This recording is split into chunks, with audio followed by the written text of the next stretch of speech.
and gentlemen, let's go. We ain't got no time to waste. Let's go.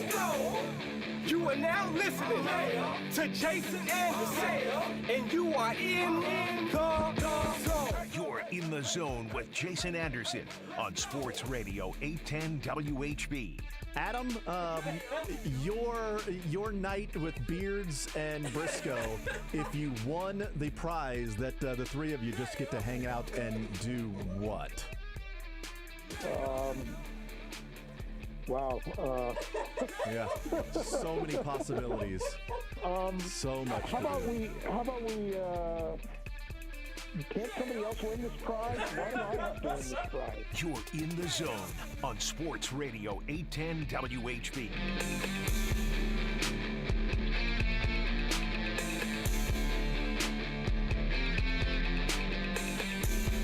All right, a Tuesday edition of The Zone right here on Sports Radio 810 WHB. Jason Anderson with you, Josh Brisco, Beards. We head up until 2 o'clock. We've got you for the next 4 hours. Talking some football, maybe a little baseball, some college football along the way as well. We'll talk with Braden Gall, college football insider, coming up at noon. Get his thoughts on the Big 12 race. Mizzou, UK, K-State, Texas, KU, Oklahoma State. We'll talk with Braden Gall coming up at noon about those things, and maybe some Titans conversation too, since he's down in there in Nashville and covers the Titans. So we'll get to that conversation with Braden Gall coming up at noon. Adam Teicher will be our guest at 11 o'clock, our Chiefs insider from ESPN. We will talk with him about, surprisingly, the Chiefs. They get ready to start their, air quote, second half of the season. It's kind of like the baseball all-star break. It's not actually at 81 games where they take the break. It's like, 90 games, and then you take a break, and it's like, well, at the all-star break, nobody's done this before at the all-star break. Well, is every year the all-star break the same exact number of games? I actually don't know that. But we know that not every bye is the same week for teams. But the post-bye week Chiefs in these final 10 games, and we'll see if Andy Reid can go to 21-3 coming off a bye in his career with the win against the Titans. I think that'll be the case. To move to 21 if he wins against the Titans, we'll see. We'll talk about that as the week progresses, and we'll talk about that with Adam Teicher, along with Kadarius Toney, what that means for this Chiefs team, his reaction and view about it, hearing from Andy Reid for the first time yesterday about that trade, and Toney being healthy right now. So we'll talk with Adam Teicher coming up at 11 o'clock. No Fact or Fiction, no Todd Lebo today. So we will figure out what to do in the 1 o'clock hour. I think we'll be able to get by. I'm not sure. I love talking with Todd. I love the Fact or Fictions for the most part. We'll figure. Maybe you do a Fact or Fiction just with Beards and I. Maybe I switch it up and do a Fact or Fiction with Josh and Beards gets every single question right. Well, I mean, you can't know that in advance. Yes, I can. You have to. Well, no, because it has to be fact. I mean, maybe I could get them all right. No, you won't. I promise you that. I can guarantee, unless you and Beards have the same exact answers, you will not get them all right. That's not the way that I do it, but I mean... Is it? Is it not? I think we might just have a full day of just like random... I don't know what your tolerance for the breaking news sounder is, but we might just have all day just little smatterings of NFL news. I've got it ready today. Trade deadline. Well, hit it. Jeremy Fowler, sources. The Commanders are expected to release cornerback William Jackson III if there's no trade partner by the deadline. Teams have called on Jackson, but no trade has materialized, and the back injury is believed to be a factor. Jackson signed a $40.5 million deal in 2021. What does Brett Veach love if not cast-off corners? What's his cap hit this year? After he's released, I don't know. I don't know what it is right now even. Also, according to Jeremy Fowler, talked to multiple people around the league who believe the Rams indeed came with 2 first-round picks in Brian Burns talks and Cam Akers. Nothing happened, though. Well, there were talks last week that there were premium first-rounders for Brian Burns, and they turned it down. Which also is totally on brand for the Rams to be like, F it. You want some first-rounders? You want some first-rounders? Do you have any left? At some point, we'll have some first-rounders, and when we do you want them? Those are yours. It's like the naming rights to your firstborn child. That's right. It's like, hey, Rumpelstiltskin. Les Snead is on a Rumpelstiltskin sort of strategy. Here's the deal, Panthers. When we do have first-round picks. You guys have the right of first refusal to them. We give you the first right to claim those first-round picks. Just IOUs on picks. That's right. When we have them, there may be some other teams that will have claims as well, maybe the second or third choice on those first-rounders, if you choose to turn them down for Brian Burns. We do believe, based on NFL rules, we will have a first-rounder again in our time in L.A., but you can have them. And the Panthers said no thank you. So if they are turning down 2 premium or just 2 first-rounders, 2 premium picks, 2 first-rounders for Brian Burns, then I would guess that wouldn't be the case. And typically when you say that, well, there have been a couple of first-rounders that have been offered for Brian Burns and they've turned it down, that may come from the Panthers trying to drive up the price. I think when you hear... No, they wouldn't do that. Right, I think when you hear 2 first-rounders and Cam Akers, I don't know that from the Panthers putting that out there to continue to drive up the price. I think that's too specific for just... Teams have offered, the Panthers have been offered 2 first-rounders for Brian Burns, and they said no thank you. There's no team. There's no, specifics to that. But then Rams, 2 first-rounders, and Cam Akers is a little specific for it just to be a generic, let's try to drive up the price if you're the Panthers. We know the Panthers have everybody's phone numbers on the insider texting circuit. This was proven beyond the shadow of a doubt during the Christian McCaffrey saga. But I think you're right to at least that if this is inflated at all, boy, the Panthers picked the right partner to choose because no one doubts it. Nobody is like, I don't know that the Rams would give up all that. Of course they would, in a heartbeat. Why wouldn't they? They're the Rams. They believe in trading away draft picks for established players. They know what they're getting in the players, even if they have to pay the tax on the salary cap. They're willing to do that instead of taking a chance on a cheaper player that may not actually materialize to even give you anything in the value that they are playing at versus getting somebody who can be at the top of their game, middle in their 20s, while more expensive, but is going to give you production that is going to be closer to playing at the level of what you're paying that person. You just have to make sure it works because eventually that guy falls off or you start worrying about Matt Stafford's elbow. That's right. And the wheels start to get a little wobbly there. It's an interesting way to do it. Are the Rams a defensive end away from getting things back together? Right. Or are they figuring out an offense and a QB running game, no Whitworth, whatever those things might be, they are more, it seems like more than a player away to give up 2 first-rounders, but could also be like the Chiefs with Kadarius Toney, this is more for the future. We may not be winning this year, as opposed to what the Chiefs are with Toney. We may not be winning this year, but as we look at the draft and the free agent market, there's not a guy like Brian Burns out there that we're going to go and be able to sign or draft, and so we want to grab him right now. And next year when we regroup, examine everything, readdress our salary cap and our draft pick situation, we've got this guy in tow, and we can go and build off of that. So could be something for the future as well. Can you hit the breaking news sound as well? Yes, more. Yes. Well, this isn't breaking news as of like the last couple of minutes. It is breaking news within the last 30 minutes. I'm going to count it. And I heard this from you, and you heard this from Beards. Yes, this is exclusively reported by Beards McFly of The Zone on Sports Radio at 10 WHB Kansas City. Beards is reporting that Buster Olney is reporting that Pedro Grifol has been hired as the manager of the Chicago White Sox. Thank you, Beards. Great reporting. I did my work. You did. I am concerned. I can't tell you my source, though. I am concerned because did you get 2 different sources? Oh, wow. Or did you get the one source in Buster Olney? I got the one source, and then there was another person that confirmed the one source. And that was just because somebody else retweeted the one source. Then that's you know what? That's confirmation to me in my book, in the Zone book. That's confirmation. That's a Beards report. That's a Beards breaking report. There were 3 sports apps that told me about it. Oh, so you've got multiple sources. Oh, you're good. Yeah, we're in the clear here. I don't know where they got their sources. Doesn't matter. In the same source. No, you want different sources. You want to know that it's coming from different places. We can go to air confidently and say that Pedro Grifol, according to Beards, who got his information directly from Buster Olney. That's right. Beards is breaking the news that Pedro Grifol is expected to be named the next manager of the Chicago White Sox. And in serious news and a serious, take, really happy for Pedro Grifol. Yeah. Really happy for him. And we just discussed it yesterday that hopefully the White Sox will hire Pedro Grifol.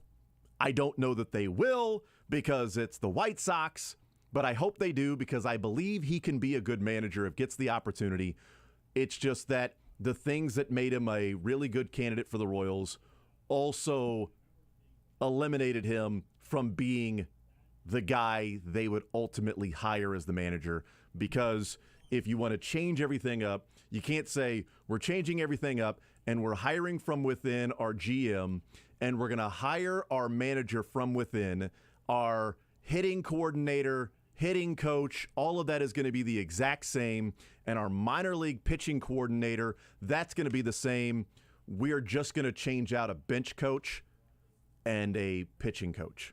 But it is going to be different. Yeah. It's just going to be different.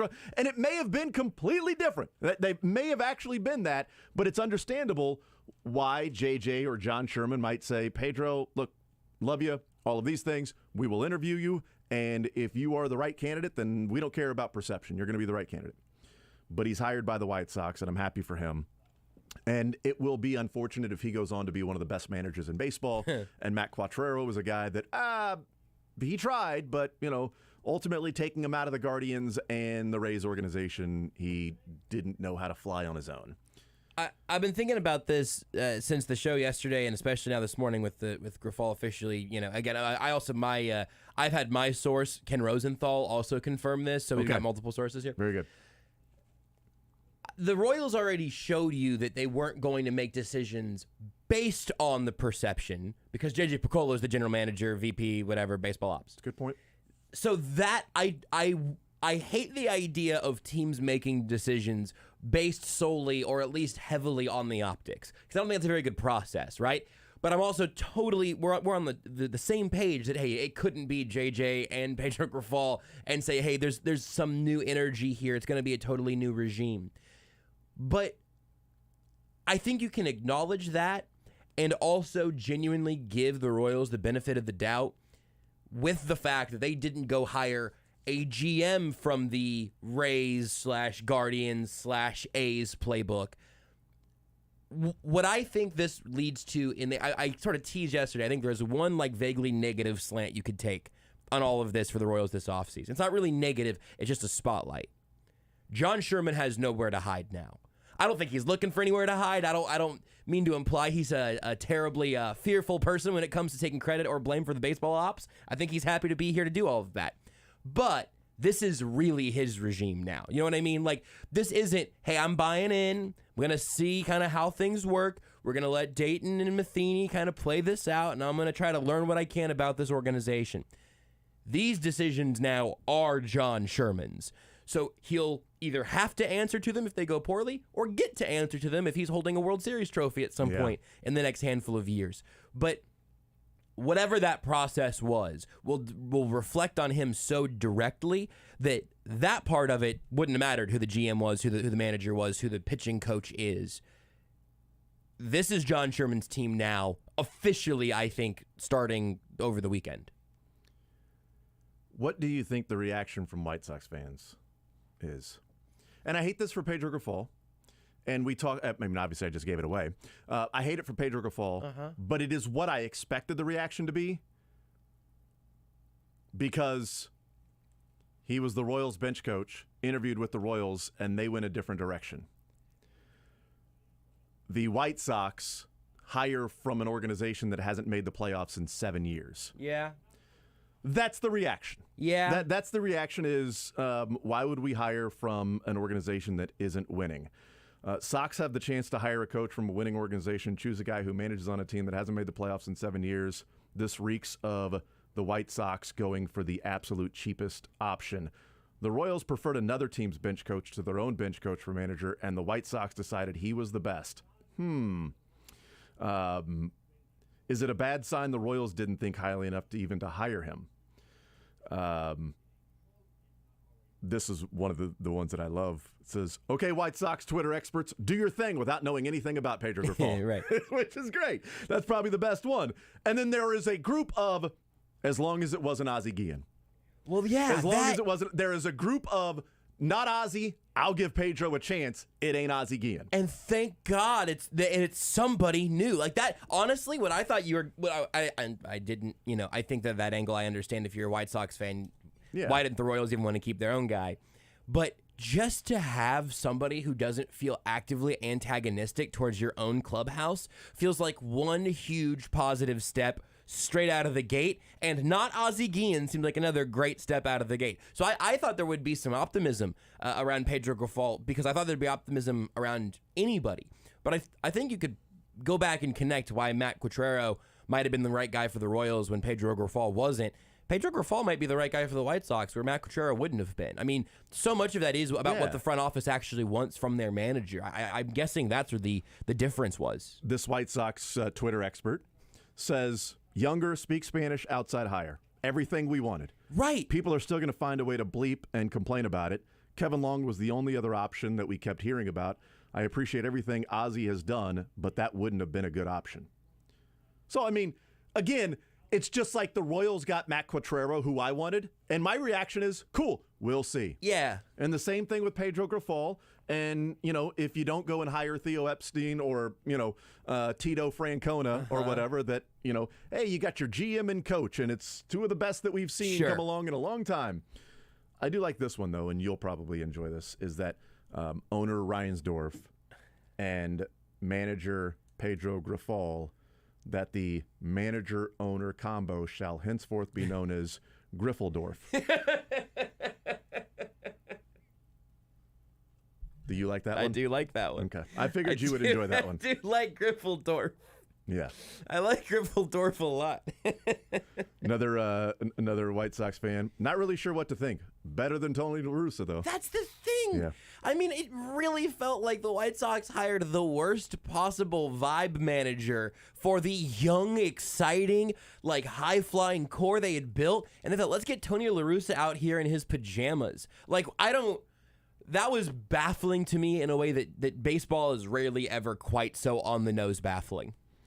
The White Sox should have waited a week so they could say that they voted for Pedro. I like that one, too. That one's a good one. That is a good one. Those are pretty good.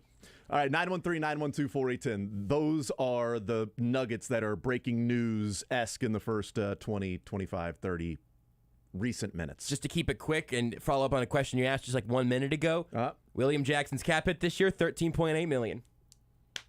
That was 20 minutes ago. You asked for it, but I've had it open in a tab. Now you know. 13.8. Their dead cap hit to cut him after this year would have been $9 million. So that means that's what he would be for a team to go and to trade. To trade for with a trade it would come down a little bit. So teams aren't going to trade. I don't know. The base salary there is $5 million, so some of that would probably come down. But it seems like the trade market has not exactly heated up. Very good. Former first-round corner hits the open market. I mean, you might as well just start printing him a jersey now, just a lighter shade of red and gold. We'll take a break, but as we are heading to 3 o'clock in the trade deadline, and we'll see what happens, can we play the Adam Schefter clip? It's about a minute, and just to get set just to set the table for today. Setting the table. This is from about an hour and a half ago. Let me get the tablecloth. 9 o'clock. Set some cups down, some plates. Adam Schefter on ESPN was asked, okay, trade deadline 4 Eastern, 3 o'clock Central. What is going to happen today, Adam Schefter? I know there are all sorts of hopes and expectations, but let's remember the fact that there already have been 5 trades within the last week. 5. So those are the types of moves that ordinarily fans might be accustomed to seeing on the final day of the trade deadline, which is at 4 o'clock Eastern today. So for all those people who have grand hopes, they're probably going to be disappointed. Now, I still think we still could see a trade or two today, and the most notable one would involve the Broncos linebacker Bradley Chubb. The Broncos have been in talks with other teams. In this point in time, I think either they will trade him for a package that does include a first-round draft pick, or they will opt to re-sign him to a long-term extension. Either way, Bradley Chubb is poised to become the next defensive player who lands a mammoth-sized contract. The question is whether it will be in Denver with the Broncos or it will be with another team. He, to me, is the biggest name player that could be traded today. Now, there could be a surprise that sneaks in there. My guess would be no. There are other names that are dangling out there. Naheem Hines, Cam Akers, Jeff Wilson, a whole host of other names that are out there, and maybe something could get done. But we've already seen a lot of activity. We've seen that teams are more willing to make deals, 5 in the last week, and I would imagine we get another trade or 2 today, hopefully more, but that, I think, is a realistic expectation. Go around the room real quick. Chiefs trade for or trade a player today? Oh, I would say no. No? Beards? Trade for a player. Trade a player or trade for a player? Either one. They are involved in a deal of some sort. Small, large, medium, doesn't matter. I'll say yes. Why not?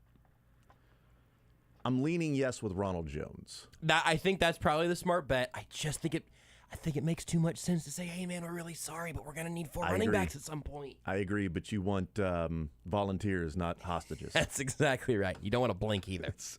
That's right. We'll take a timeout. We'll come back. We'll continue rolling. I want to talk about what happened last night in the Bengals-Browns game. And Derrick Henry, as the king, will head to Kansas City. And a conversation I had last night with my buddy in Nashville who does the afternoon show. Just a simple question he asked me, and I'll ask you guys, that then went on to a longer, deeper conversation about the game this weekend. More Zone next. Want to see more of The Zone? Watch the show live on the Sports Radio 810 WHB Facebook, Twitter, YouTube, and Twitch.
The Zone with Jason Anderson. Texas, my texts are read so often, I'm thinking of signing them as show contributor.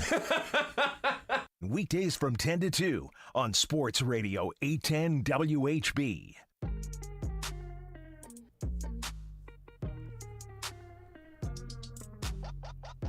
913-912-4810 is the text line. We'll talk with Adam Teicher coming up at 11 o'clock, our Chiefs insider from ESPN. Braden Gall coming up at noon, ESPN Radio, Athlon, 440 Podcast Network with our college football insider. We will talk with him. Text says, wow, sounds like you heard from literally every one of the 7 White Sox fans. That's true. Text says hiring Grafal also helps the diversity of MLB managers, barely. Now 6 non-white managers if Dusty Baker were to come back. For the White Sox, you know, the talk of some of the bulk of the fans on Twitter that we read, the 10 of them, had mentioned, you know, Cuban. And going through and looking at their lineup, you know, I had known like a couple, but not realizing that 5 of the 9 position players that they have, 5 of the 9 guys, I should say 5 of the 9 in their lineup, because 1 being DH. So 5 of the 9 players that go 1 through 9 in their lineup. Yasmani Grandal is Cuban. Jose Abreu is Cuban. Yohan Moncada is Cuban. Luis Robert is Cuban. And Eloy Jimenez is Dominican. It's kind of a big deal. Yes. You know, and maybe you don't want to hire a manager for the specific team you have right then, but that's kind of the core of the team that they have built around offensively that they feel like was going to win the division this last year. And so maybe La Russa wasn't somebody that understood some of the things that that group of players in the clubhouse, which is different. There are your cliques in the clubhouse. Yeah. There are your American players and there are your Latin players. And not that you want to hire just a Latin manager to then ostracize the American players, but having somebody there that is very familiar with maybe the life circumstances and path of more than 50% of your lineup and 5 of your best players is probably not a bad idea. And you had mentioned that Bob Nightingale, a tweet about... Yeah, he tweeted that Grafal blew away the White Sox during his interview and was the consensus choice among Jerry Reinsdorf, Ken Williams, and Rick Hahn. Now, again, like to that Tony La Russa point, everything you just laid out about what that clubhouse, the makeup of that clubhouse, of that organization, it's one of the things that made the La Russa hire so totally baffling, because there are just a lot of different parts that go into managing, you know, any clubhouse, any locker room, across sports, obviously. But baseball really has earned its reputation as sort of this like wild cultural mixing pot where you have like the most electric player in the sport right now is Shohei Ohtani. I mean, that's not, we're not even talking about international players in terms of outside of the Americas, but even just within sort of the the contiguous bodies of land here, there are cultural and racial and age elements to all of this where you just want your manager to be able to communicate with those guys and to be able to connect with the entirety of that clubhouse in a way that then helps that clubhouse, in a manner of speaking, I guess, connect with itself. Like you just can't have this head-butting, contentious relationship, at least not for a very long time. You can't have it turn into long-term success in an organization. You can say, oh, well, look back at the Yankees in the 90s. Well, man, I don't know. Maybe you can. But why would you want to live that way if you have an opportunity, you think, to build yourself a harmonious clubhouse with a guy at the head of it that is able to draw on the experiences of his baseball life, who he is as a person, and who the rest of that clubhouse is? You need to find that connectivity where you know everybody there's got each other's back. And if you can build that culturally, man, I just think that is one of the hardest things to predict, but maybe one of the most important parts of being able to turn an organization, not just around. Obviously, the White Sox are still a pretty good baseball team, and the circumstances of La Russa leaving are sort of odd, but to keep that team on a good track and then to raise it back to the ceiling that they didn't hit this year. 913-912-4810. Text says, that's awesome. My Texas played when you guys came back. Another text says, my texts are not read at all. Got one. Text says, I'm going to bet the White Sox win the division next year. Great hire. Another text says, too much baseball talk. Those are the texts coming in. 913-912-4810. I thought I sent that last one directly to you. I didn't mean to send it to the text line. The text I got from last night from my buddy in Nashville, who I'm guessing is going to present our conversation as part of his conversation later this afternoon. Mm-hmm. His simple text, and I'll ask you guys what your answer would be. He sends me this text last night, says, honestly, what is Chiefs fans' level of concern with Sunday's game? What would your response be? And I'll tell you what mine is. I had an immediate number jump to mind, scale of 1 to 10. Did you go scale of 1 to 10? No. I mean, it ended up, I didn't think scale of 1 to 10, but it ended up being a scale of 1 to 10. I just said scale of 1 to 10, immediate number locked in. Beards, do you have a number? I'd say so. Did you say it at the same time? How do you say it want at to do the this? 1, 2, 3, go. 3. 4. I put 0. Oh, interesting. Really? I said, honestly, it feels like almost 0. I'm shocked that I'm the highest of the group. Yeah. Well. Yeah, go ahead, Beards. Feel free to mark it. Not with that. Yeah, the Chiefs only play weird games versus the Titans. Exactly. And only play right. weird games. And I fully acknowledge that. And his response was, even though the Titans smoked them last season in Nashville. And so then we got into the conversation about, okay, last year versus this year, what's going on with the Titans currently. And his point about, like, you know, he says, for some reason, I just think Tennessee's a secret bad matchup.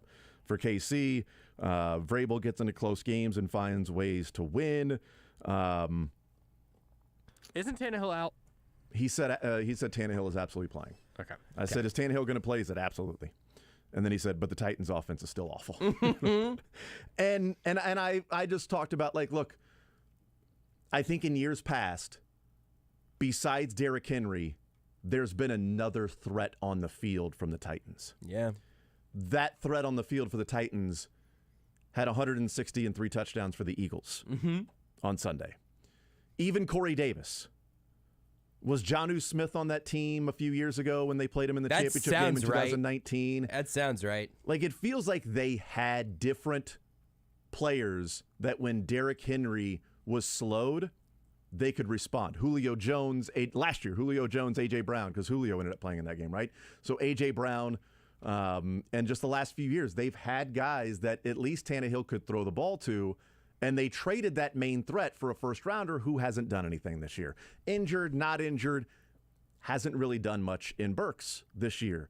So they gave up, or they got a first-rounder back, but that wide receiver they took with that first-round pick is not nearly what A.J. Brown does for that offense, did for Ryan Tannehill, that nobody is doing for the Titans.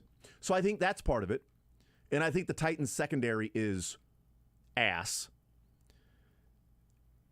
And I think the Chiefs are better than they were a year ago. Like, overall, I think the Chiefs are a better team than they were a year ago. And I don't think the Titans have played anybody of substance except for the 41-7 loss to the Bills. I forgot Austin Hooper was still in football. He's a Titan. He led the team in receiving against the Colts. Just because when you think of him, you think basketball. So you just forget that it's... Robert Woods, good player, led the team in receptions last week with Malik Willis. Is that where he is? With 2.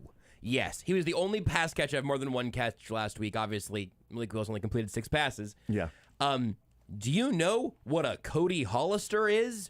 Because he was second in receiving. You know the clothing brand Empire. Here's the Honestly, thing. he's got some flowing locks here. He looks sort of like he could be like a Hollister model or something. Look at that. You know Look what? at that guy. Look at that you know hair. what? Do I know what a Cody Hollister is? Yes, it's the manager at Hollister named Cody. It's a Hollister manager. You're going to want to talk to manager Cody. He's over there. Was this at Hollister. 3rd season? Where did Cody Hollister come from? And All that to say, I think your point about, hey, they got Derrick Henry, and then what else? I don't have a counterpoint to that one. I've always, like, A.J. Brown always scared me. Terrified. Because you could just simply throw the ball to him, and that happened, last year, early in the game? It was 3rd down and long, and just threw it up, and A.J. Brown caught the touchdown over Mike Hughes. I and that tweeted started this. the avalanche for the Chiefs and Titans because they had him backed up. and there was the pass play down the left side that might have been to against Charvarius Ward, and then a touchdown on Mike Hughes or something along those lines. But it was a couple of plays that were just thrown up. A.J. Brown went and made the play. Then A.J. Brown scored a touchdown, and it was like, okay, you're stopping Derrick Henry, but then what? And the offense was terrible that day. They didn't have it. They didn't bring it. They were toast in that game. But as you're talking there, like, who's the player that Ryan Tannehill goes, okay, we're backed up. Here's the guy I go to get us out of this jam, because it's 3rd and 11 and Derrick Henry isn't going to be the one we can just hand off to here. This is a well-used take for me. This is not new, but a running back isn't going to beat the Chiefs, like, ever, in terms of him being by the nature of the sport. Even as the league learns there's a little more value to running the ball again, that pendulum's always kind of wobbling a little bit. To your point real quick, and then sure, I'll let you're good. Derrick Henry had last week 260 yards rushing and 2 touchdowns, and they scored 17 points. And, so anyway, go ahead. And I think I'm pulling up the game last year. I don't think that he was even. I think it was the A.J. Brown game for the most part. I'll double check. Yeah. Derrick Henry in the 27-3 loss last year. Derrick Henry's most impactful play was a touchdown that he threw. Derrick Henry had 29 carries for 86 yards in that game. A.J. Brown was 8 for 133 and a touchdown. You can impact the Chiefs with the running game. Like, Josh Jacobs is a good running back, looked good against Chiefs, all of that. But you need to convert 3rd and mediums and 3rd and longs, and that's not going to happen on the ground. And right now, the version of the Titans, honestly, even as if you want to say, hey, Derrick Henry is in that small sector of running backs who do matter, I can't argue with you. Derrick Henry is an alien. I mean, a true monster back there, and a treat to watch the football. But if all you have is handoff left, handoff right, handoff middle, I'm not worried about it. You can give me Trent McDuffie and L'Jarius Sneed and Rashad Fenton or Jalen Watson or Josh Williams, anybody running up against any of those guys the Titans are going to trot out there, and I'll take them in their matchups with even a little help from the safeties. Go ahead and sell out to slow down Derrick Henry if you need to. In this case, the most dangerous thing isn't actually a risk, because the most dangerous thing is that you sell out to stop Derrick Henry, and then A.J. Brown reminds you that he's over there. That's a problem. Derrick Henry taking the ball from Ryan Tannehill 25 times a game is not going to be the reason the Chiefs lose this game if they do. I gave you a 4 on a scale of 1 to 10. I don't think it's a very high chance regardless. Weird stuff happens. The Chiefs lost to a worse team than this already once this year, but it's not going to be just Derrick Henry carrying the team, because you just can't really win like that. 99% of the reason why I put it as a 3 is just because anytime I hear Chiefs playing the Titans, It's true. I just get Fortunate Son playing in the background with helicopter noises.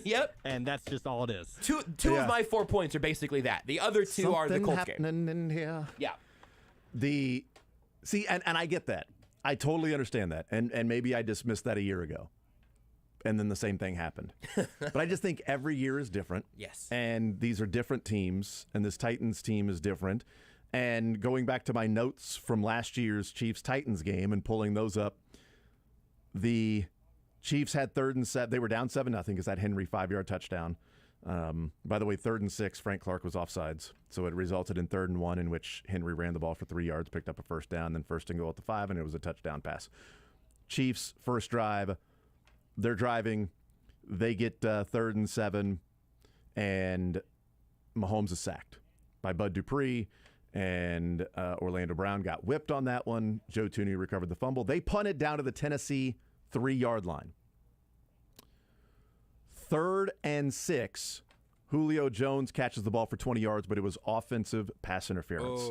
Setting up 3rd and 9 at their own 4-yard line. McNichols had a 10-yard screen pass, picked up the first down. 46-yard pass to Brown down the sideline after the McNichols first down. Henry 8-yard run. Johnson a 5-yard run. Derrick Henry no gain. Derrick Henry a 3-yard run.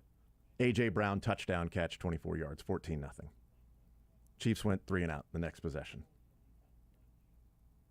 Titans went down and kicked a field goal.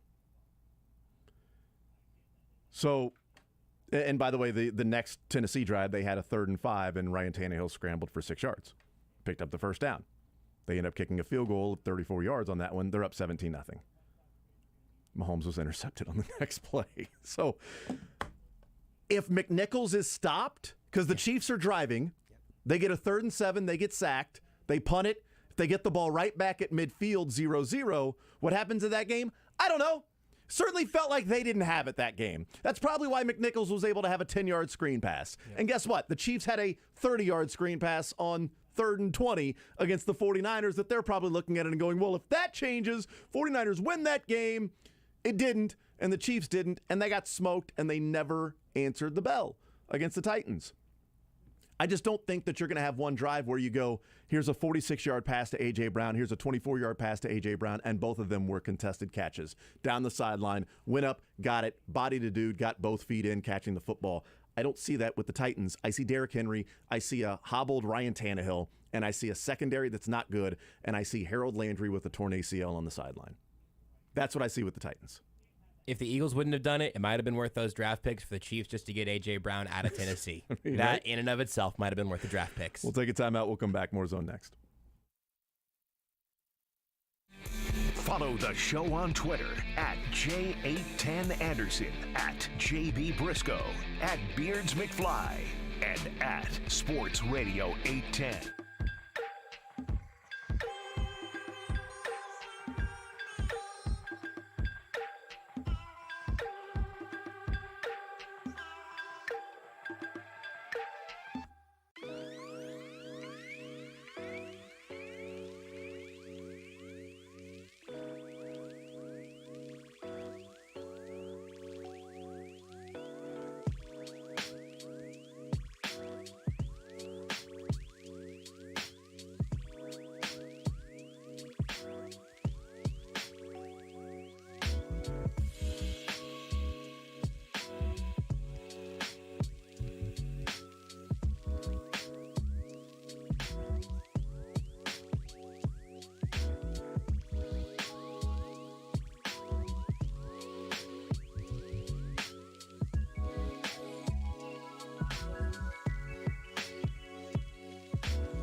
You're in the zone with Jason Anderson To be honest, I didn't even know who Jason Anderson was. on Sports Radio 810 WHB. Gambling problem?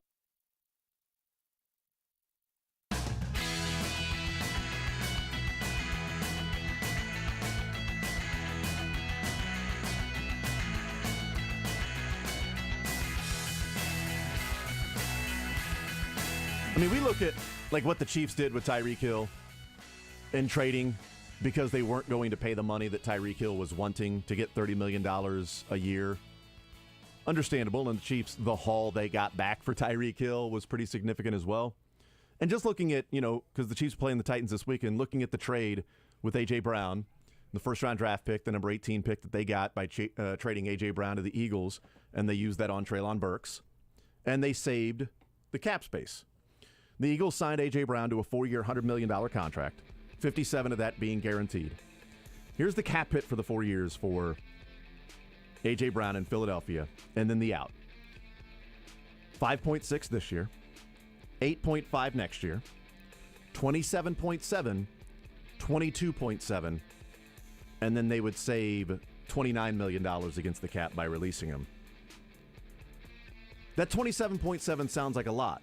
But if you structured it a different way, you could say 5.6 this year, 15 next year, 20 in 2024, and 22 million in 2025. And they felt like A.J. Brown was worth a first rounder alone to not have to pay that for a guy that, as much as we talk about Derrick Henry, just makes Tennessee different. And he's not there. And they're not scary. He can be the king, but he's the king of a castle that seems to not be surrounded by a moat. Kansas City.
WHB Kansas City.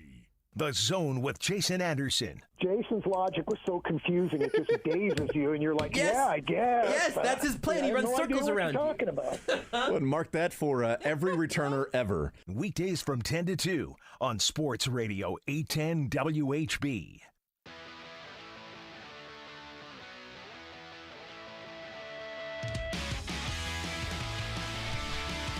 All right, we'll continue right here on Sports Radio 810 WHB. Jason Anderson with you, Josh Brisco and Beards. We'll talk with Braden Gall coming up at noon. Some college football on the docket. Number 1 versus number 2 in the country this weekend. A little 2:30 matchup, Tennessee and Georgia. The news coming out of Georgia in that Nolan Smith, their stud defensive player, looks like he's going to be lost for the year. That's unfortunate. I believe a torn pec for him. That can change things in the matchup coming up this weekend. But yeah, we'll talk some more college football coming up later on in the show and how those lines are moving for K-State and KU. And the Chiefs line moving in a direction that I think makes sense, but I also didn't think it would. Chiefs opened up as 11-point favorites. They are now 12.5-point favorites against the team that is 5-2. Joining us now to talk some Chiefs, Adam Teicher from ESPN, our Chiefs insider. Adam, how are you, sir? Good, Jason. How are you doing today? I am doing just fine. Did you enjoy the bye week and maybe getting a little relaxation going on? I did. It was fantastic. I wish the Chiefs had a bye week every week. You know, that would make it's called the off season. A lot less busy for me, for sure. It's called the off season, Adam. Well, there is no off season in the NFL. That's true. That's for sure. They own every day of the calendar. They are smart about that. Well, you know what? Your off week wasn't exactly an off week because Thursday they decided to go and make a trade for Kadarius Toney. So you were right back at it and writing and covering it. So your reaction to the Chiefs sending the 3rd and the 6th rounder to New York for Kadarius Toney? Yeah, and there was the Frank Clark suspension too. That's right. Yeah. But, yeah, as far as Toney, I mean, this fits the pattern of what the Chiefs like to do, what the Brett Veach's like to do. He has tried to reclaim high draft picks, former high draft picks, at a low cost. We saw it with guys like Reggie Ragland and Cam Irving and DeAndre Baker and Josh Gordon and Mike Hughes. Damon Arnett. Yeah, Mike Hughes. That's another one. Forgot about him. So there's been a number of guys that at low cost he's tried to pick up and tried to reclaim them. Now, he hadn't had great success, although Reggie Ragland was a starter on a Super Bowl winning team, so there was that. But this is another one where, they're buying low on a former first-round draft choice. And, I don't know what kind of impact he's going to have this year. I suspect it's not going to be a huge one for Kadarius Toney. But, next year, the Chiefs, Juju's in the last year, or is the only year of his contract, and McCole Hardman's in the last year of his contract. He's going to have to do something at wide receiver. And this is a preemptive move, I think. I don't know that they're going to be able to sign either one of Juju Smith-Schuster or McCole Hardman, and certainly they won't be able to sign them both. So, this is a head start on rebuilding the wide receiver room. So I'm not going to judge Kadarius Toney so much on what he does this year necessarily. I think this trade will be judged by what he does next year and beyond. I mean, can the Chiefs get a guy who's either a number one receiver or certainly a big contributor out of this deal? It's going to be interesting to see. Tell me if you know what these names are, Adam. I mean, they're wide receivers, but if you recognize what this group of wide receivers are. Jacoby Myers, Paris Campbell, Juju Smith-Schuster, Alan Lazard, Mac Hollins, Noah Brown, Paris Campbell, Marvin Jones, Randall Cobb, Darius Slayton, Olamide Zacchaeus. I should probably know how to pronounce that name, but I don't. Richie James. Those names ring a bell as to what that category might be for you? No, just other than they're wide receivers. Those are the wide receivers that are free agents at the end of this year, leading in receptions and receiving yards. Mm-hmm. That's the name of the wide receiver group. Those are the names in the wide receiver group in this upcoming free agent class that are leading in receptions and yards among free agent wide receivers. So you're saying it's not going to be a good class, is what you're saying? I'm saying that probably not. If Paris Campbell is your third leading receiver in receptions of soon-to-be free agents, if Mac Hollins is only 3 receptions behind being number 3, and he's the third target in Miami, although third target behind Tyreek and Waddle, that he might be somebody that people go after. Yeah, I would say it's going to be probably pretty slim in what the wide receiver market might be. So the move for the future, starts to make a little more sense if the Chiefs are going, who do we bring in? Because Juju and McColl among that group is probably going to get paid for teams that say we need a wide receiver. Like, what are the Packers going to do? Lazard's a free agent. Are they going to overpay for Alan Lazard? Are they going to overpay for another receiver? Does Juju end up in Green Bay for a contract that the Chiefs are like, yeah, we appreciate it, but we just aren't going to pay that money for what we feel like is a good number 2, but not necessarily a number 1? Like, McColl and Juju might get, ridiculous money in this offseason if teams are looking to pay it what the price of doing business is now for a free agent wide receiver. Yes. Once you read me that list and told me that was those are the headline free agent wide receivers this year, yes, that makes a lot of sense. Somebody will get cut, or more than one guy will get cut and change the market a little bit. But still, you're right. That's not a great group. So, to me, Juju is the best of that bunch. Yeah. That's the guy. Maybe depending on what you're looking for, what type of player.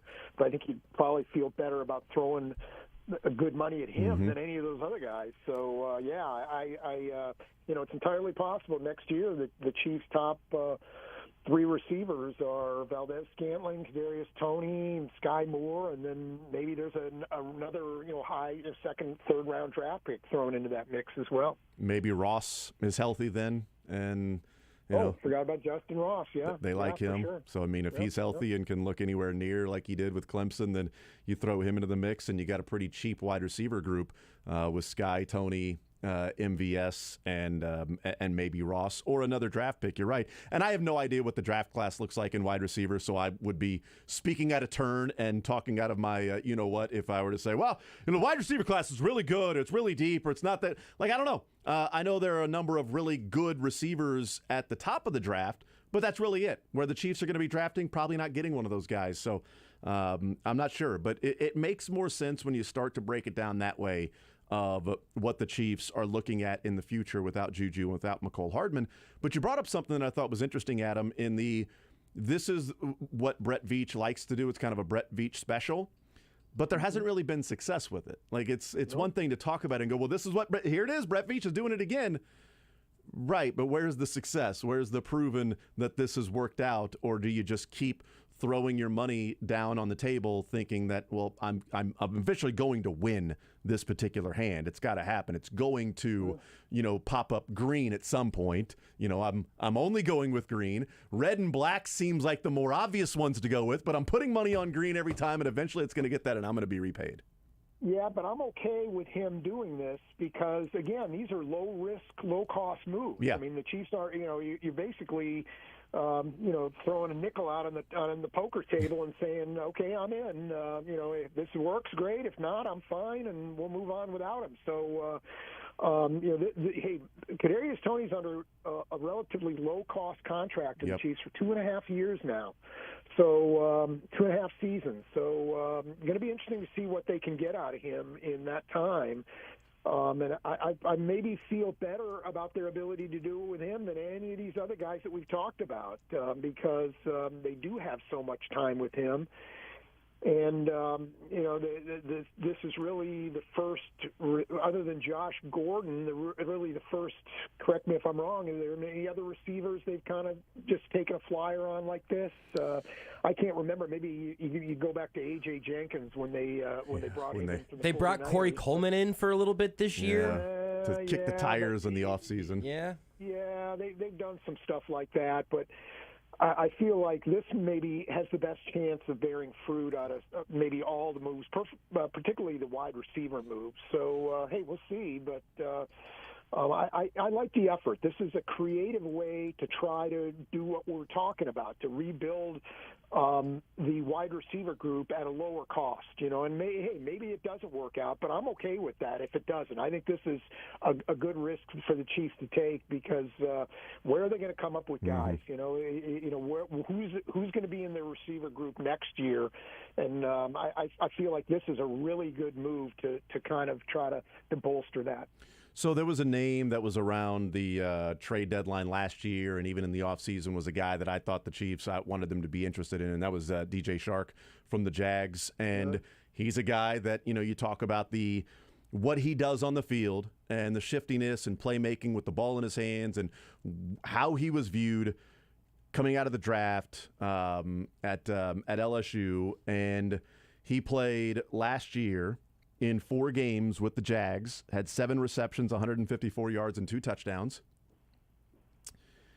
He got $10 million this offseason per year, did DJ Shark, based on what people are hoping he can be. Based on and he had an awesome year his second year in the league, but he's battled injuries since then.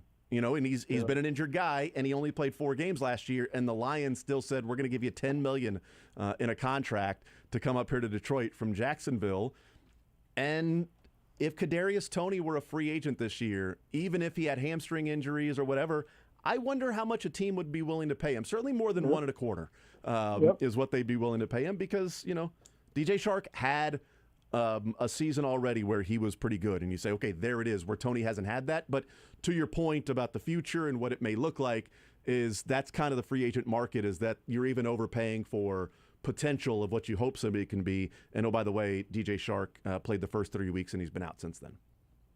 So I just think this is a pretty smart move. Yeah. And hey, it may not work out, but I think the risk is very low. So if it doesn't, then you cut him and you move on and you try to find a wide receiver another way. But I do think this is a really good move and stands a reasonable chance of working out for the Chiefs. Maybe he's never a number 1 guy for them, but maybe he's a producer, a guy who it can be a McCole Hardman, Sammy Watkins type of guy for the Chiefs.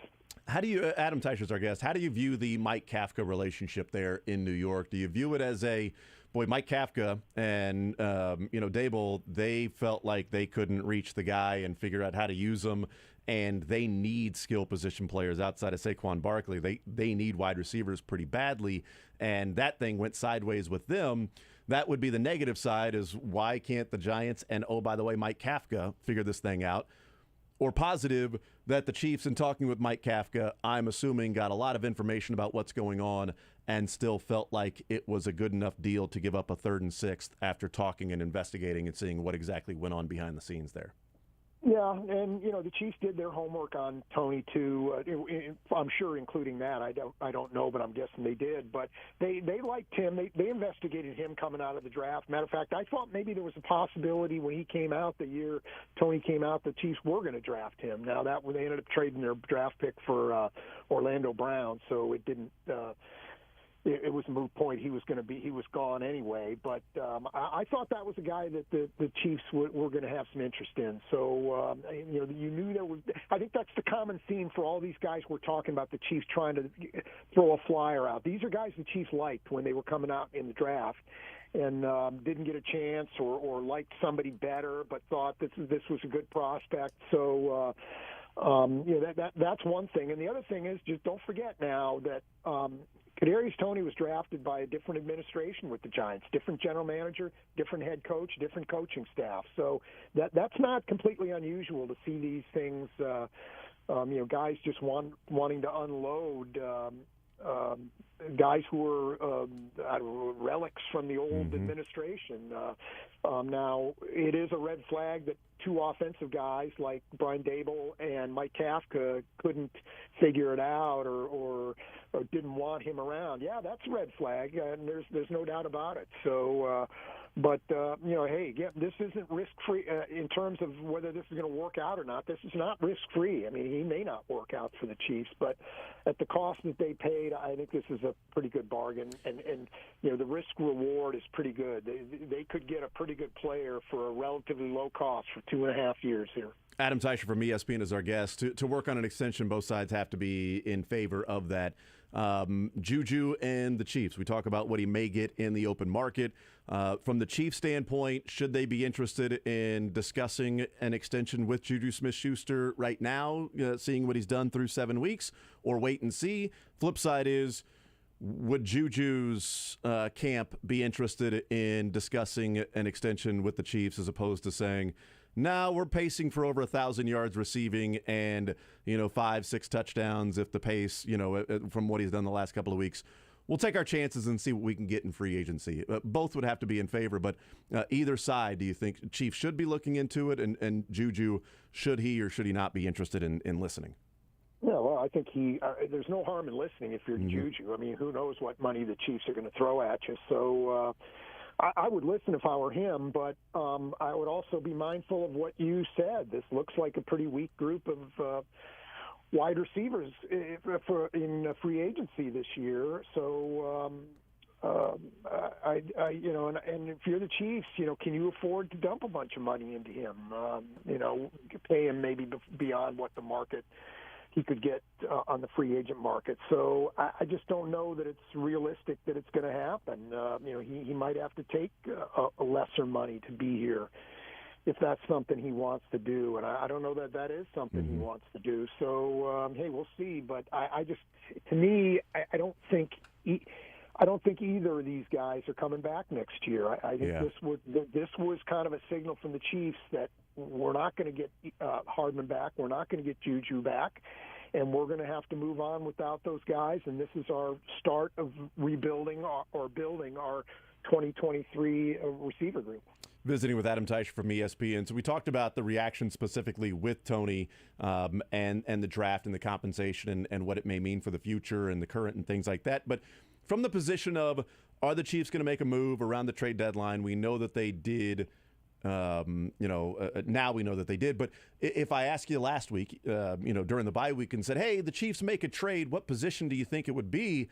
How far down the line before you got to wide receiver, do you think? Well, that was pretty far down the line. I would not have guessed that. I certainly would have guessed, edge rusher, number one, maybe offensive lineman, number two. But certainly, edge rusher would have been my number one place. But again, I think this is more about the future. This is more about next year and 24 maybe than it is about right now for the Chiefs. And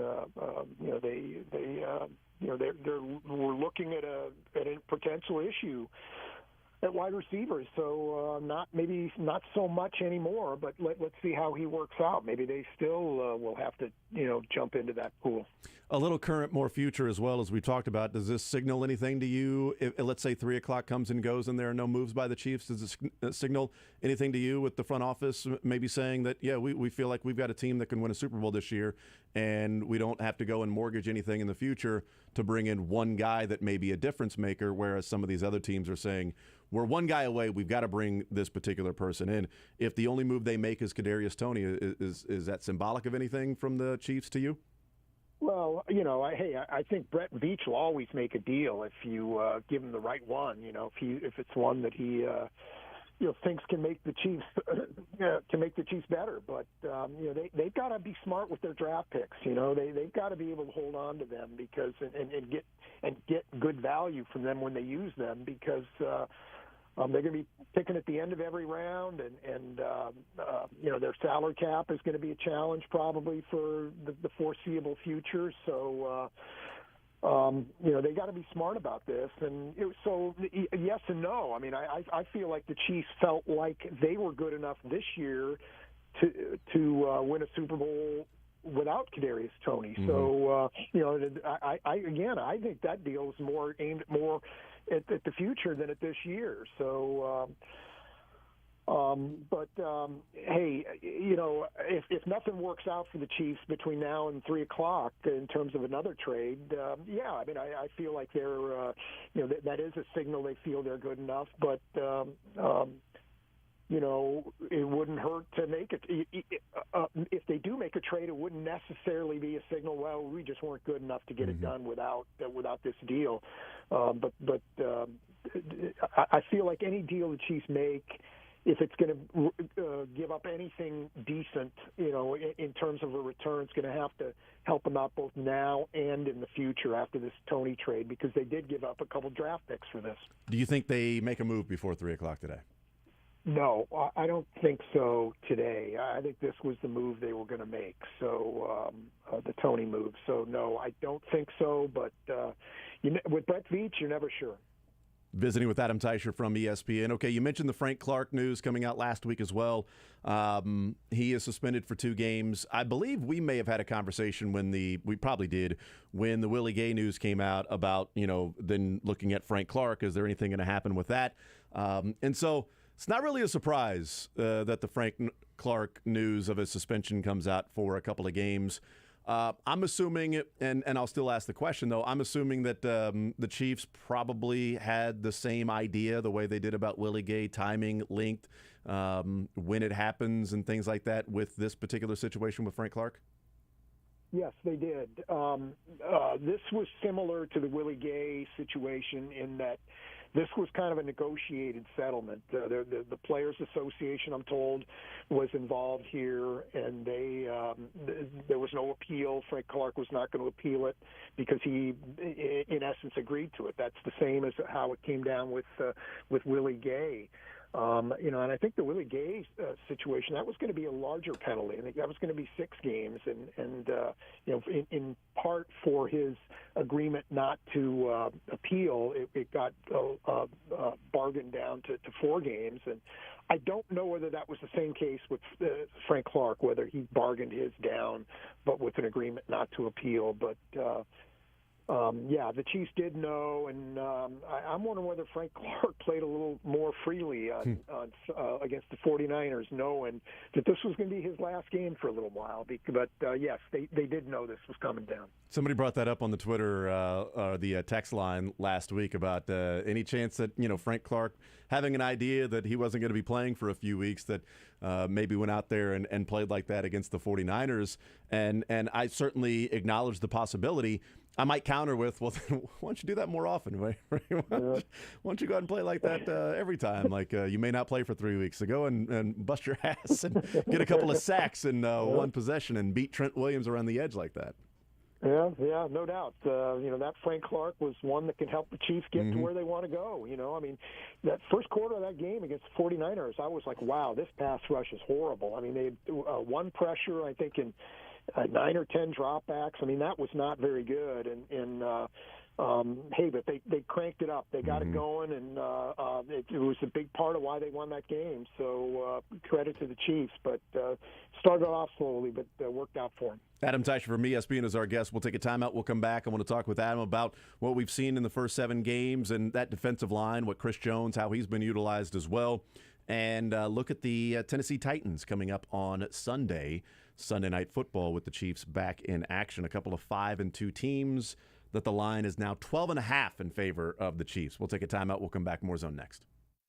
Take the show with you by listening live on 810WHB.com, in the 810 mobile app, or by subscribing to The Zone wherever you get your podcasts.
The Zone with Jason Anderson. Nick Bolton, like, no, hated it. I mean, just an awful player. I mean, just nothing about Nick Bolton gets me excited at all. No instincts. Really doesn't hit hard at all. That's the issue I have with him. Weekdays from 10 to 2 on Sports Radio 810 WHB. Rock chalk. All right, so there's been a trade. Been a trade in the NFL. A trade within the division, not the AFC West. The Detroit Lions are sending TJ Hawkinson and a couple of fourth-rounders to Minnesota for a second and a third-rounder from the Vikings, who, for those listening and maybe realizing it at the same time, are 6-1 with a 4-game in the loss column lead on the second-place Packers and Bears, who are both 3-5. So the Vikings feeling like they're close. Irv Smith not getting it done there as a tight end, so they get former first-rounder T.J. Hawkinson in a deal with the Lions, who are 1-6. So there you go. We got 3.5 hours until the trade deadline. Adam Teicher from ESPN is our guest. Adam, Ronald Jones, at least from tweets, and if the tweets are about football and not actually lawn care, feels like the grass is greener on the other side. And also, if he is not trapped inside of his house, it may be football related when he said that he would like a release. What do you make of those comments, and do the Chiefs oblige and maybe get a 7th rounder or something back for Ronald Jones before 3 o'clock? Yeah, there's no harm for the Chiefs to giving him up, releasing him before the trade deadline. Hey, maybe somebody will give you a pick or a conditional pick or something. Yeah. Maybe you can salvage something out of this. But if he wants out, and obviously he does, then I would let him. I'd give him his wish. The running back situation has probably worked out about as well as the Chiefs could reasonably hoped, with Pacheco playing a pretty good role and the other guys getting some things done too. So there clearly is no need for Ronald Jones other than insurance. And that's not the role he thought he was going to have here. So I would give him his wish, and I think they probably will at some point.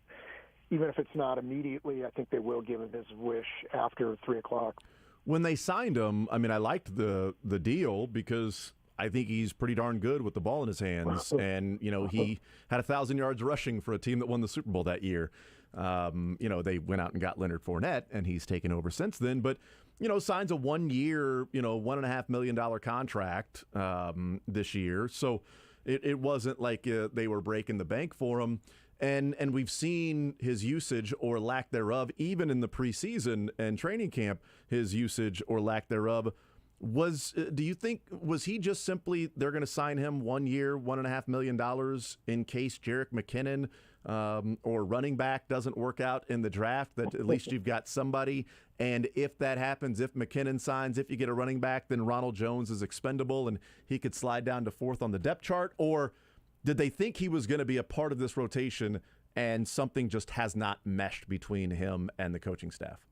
No, it's keep in mind that when the Chiefs signed Ronald Jones, McKinnon was not under contract, and the Chiefs had not drafted Pacheco yet. Mm-hmm. So, I think the Pacheco thing has kind of caught the Chiefs by surprise a little bit. I mean, obviously they liked him because they drafted him, but he was in the 7th round.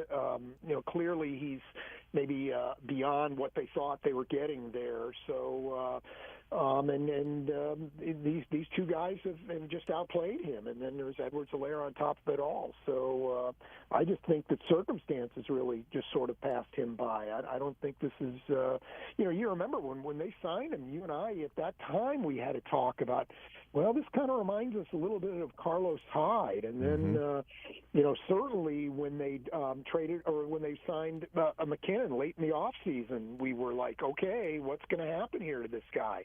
This seemed to be clearly aimed at Ronald Jones, that endangering his playing time, if not his roster spot. And then at camp, it was pretty obvious it was another Carlos Hyde situation where I'm surprised the Chiefs kept him. I really am. I didn't think he was going to make the 53 heading into the regular season. And, So I'm not, but just judging what everything we saw during the off season, it's not surprising he hasn't played yet. So I just don't think it probably wasn't a great fit even at the time, but I still think it's more circumstances have overtaken him rather than he's been just a bust and not the guy the Chiefs thought they were getting. Do you think there's part of him that part of the Chiefs that could just look at it and say, sorry, dude, this is life. You're on the practice squad. Just to have somebody there in case one of these running backs goes down, that they feel like they've got somebody experienced, veteran, that they know when you give him the football, he can at least run it and can find the hole, and he's good at that. Maybe pass protection and catching the football is lacking, but as a running back, give him the ball, and he's pretty good.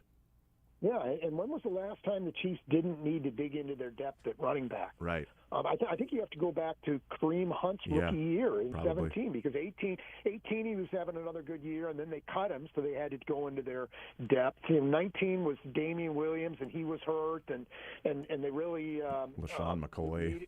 Yeah, so they had to have a number of guys that year. Last year and in 20, Edwards-Helaire got hurt for a period of time, so they needed some backups. This is the first year in 5 years that the Chiefs really haven't had to dig into that depth. So if this were a normal year in terms of Chiefs needing help from their down on their depth chart at running back, I think Ronald Jones would have played by now. But these three guys have stayed healthy, and there's just been no need for that. Yep. Adam Teicher from ESPN is our guest. We will see Trent McDuffie this weekend, correct? I mean, kind of have to with the 21-day window closing, but we will see him this weekend. And what are you hoping to see from him that hasn't played since the first half of the Cardinals in Week 1?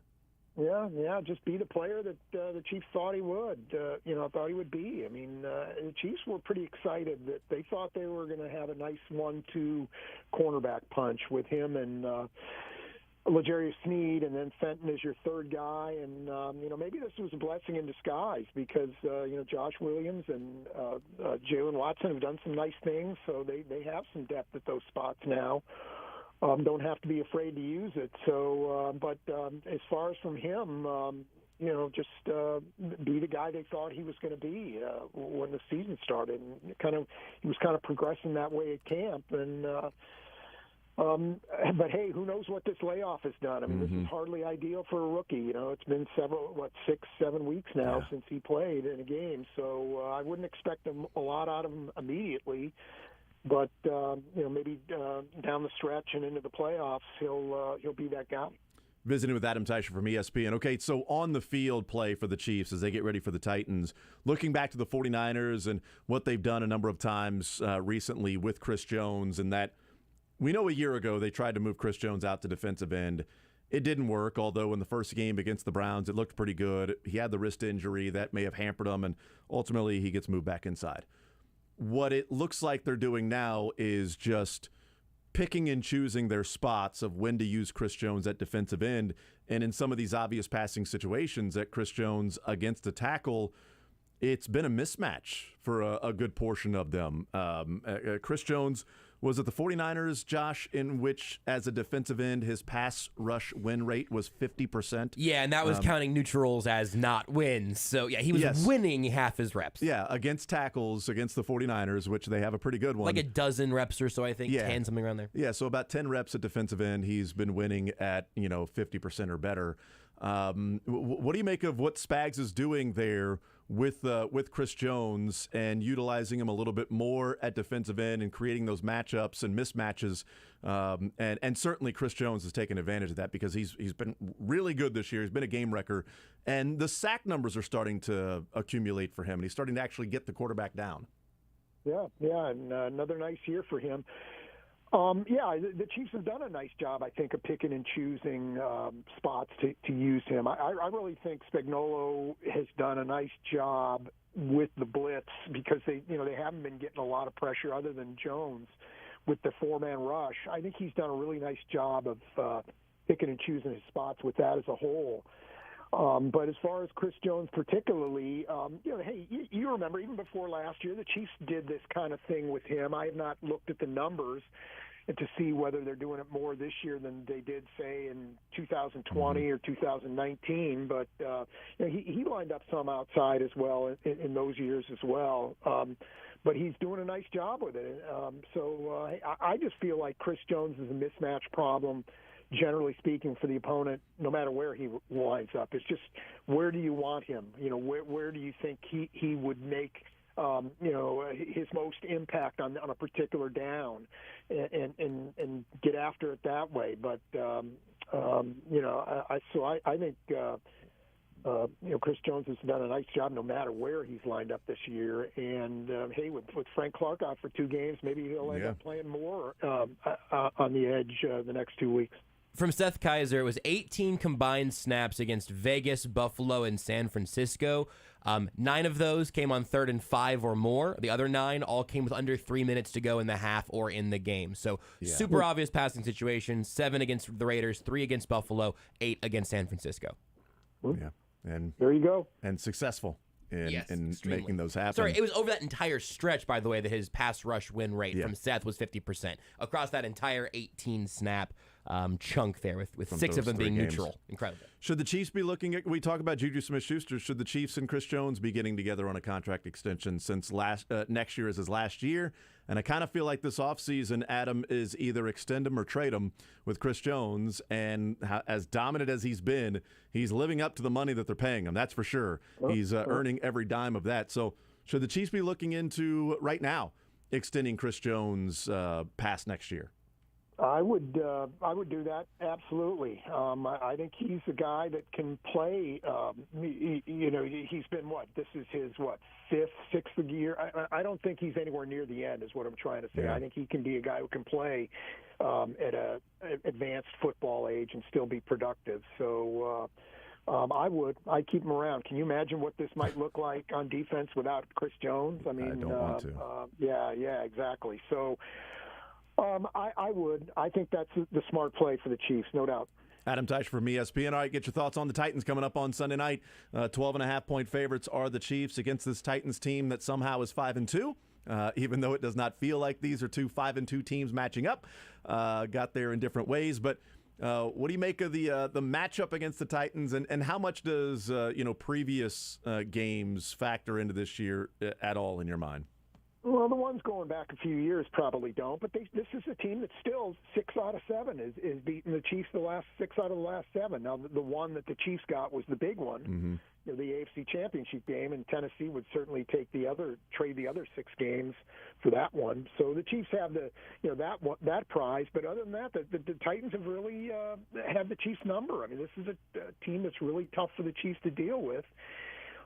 Derrick Henry was not having a good season, or by his standards at least, until the last couple of weeks, and now he seems like he's back to what he was. So that's a problem. I'm eager to see whether the Chiefs can stand up to this. But I do think last year's game it can be instructive here.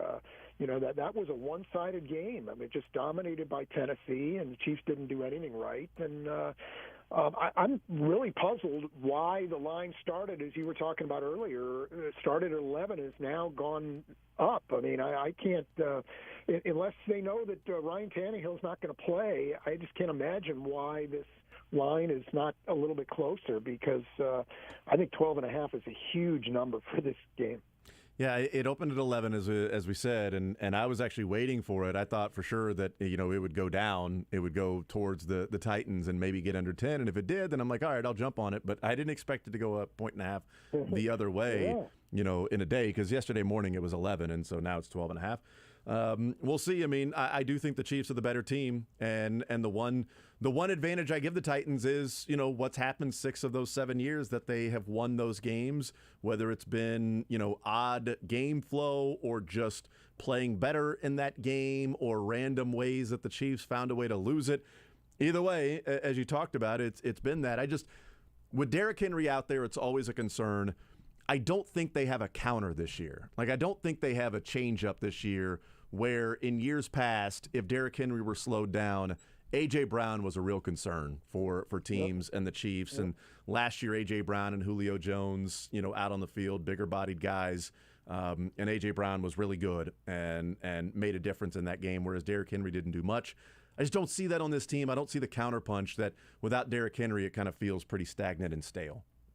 Yeah, no, I would agree with that. I don't think this is as dangerous a team as they've been in the past. So, there is that. But, hey, Derrick Henry can take it over all by himself. Yeah. And we've kind of seen that against the Chiefs, that he's he's kind of done that at times. So, so I think this is a dangerous opponent for the Chiefs. Not maybe so much if Tannehill doesn't play, although I think he's going to. Yeah. But if it's a rookie quarterback, then then the 12.5 makes some sense to me. Then it really does. But if Tannehill's going to play, not that I'm a huge fan of his, but if he's going to play, I think the Titans will make this a closer game than 12.5 points. Do you have a score in mind, 5 days before this thing gets underway?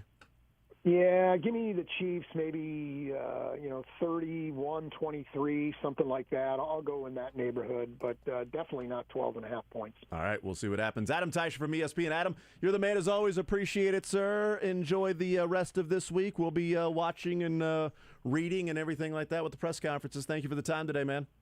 All right, thanks, Jason. We'll talk to you next week. Absolutely. There's Adam Teicher from ESPN, Chiefs Insider, as the Chiefs get ready for the Titans Sunday Night Football. We'll hear from the Chiefs tomorrow and Thursday and Friday, and we will see what happens on Sunday night, and we'll see where this line goes as well. We'll take a timeout. Coming up at noon, we'll talk some college football with Braden Gall, College Football Insider. We continue with more Zone next.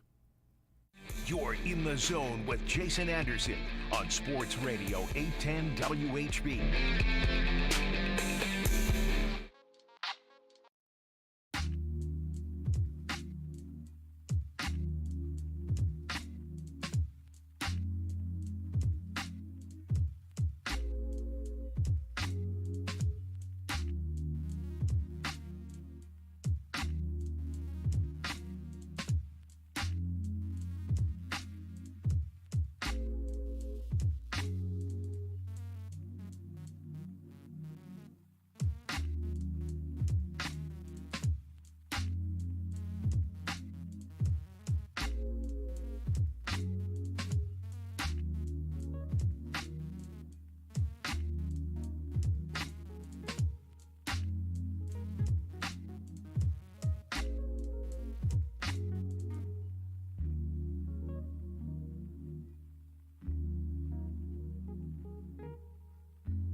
The Zone with Jason Anderson. I was thinking about that as, you were grabbing your wiener.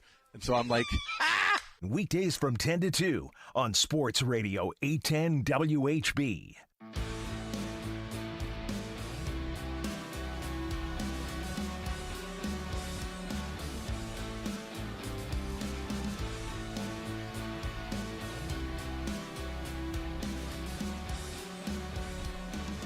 All right, thank you to Adam Teicher from ESPN joining us as we break down the Kansas City Chiefs, and we'll see if they do anything by 3 o'clock, whether it's Ronald Jones or if they were to go out and acquire somebody, if there's some big move or anything like that.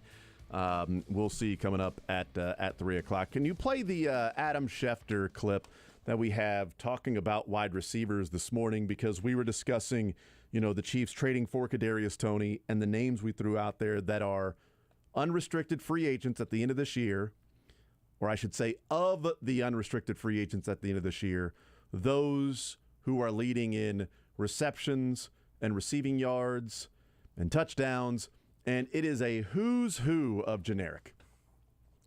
And so a lot of the Kadarius Toney talk about this being for the future.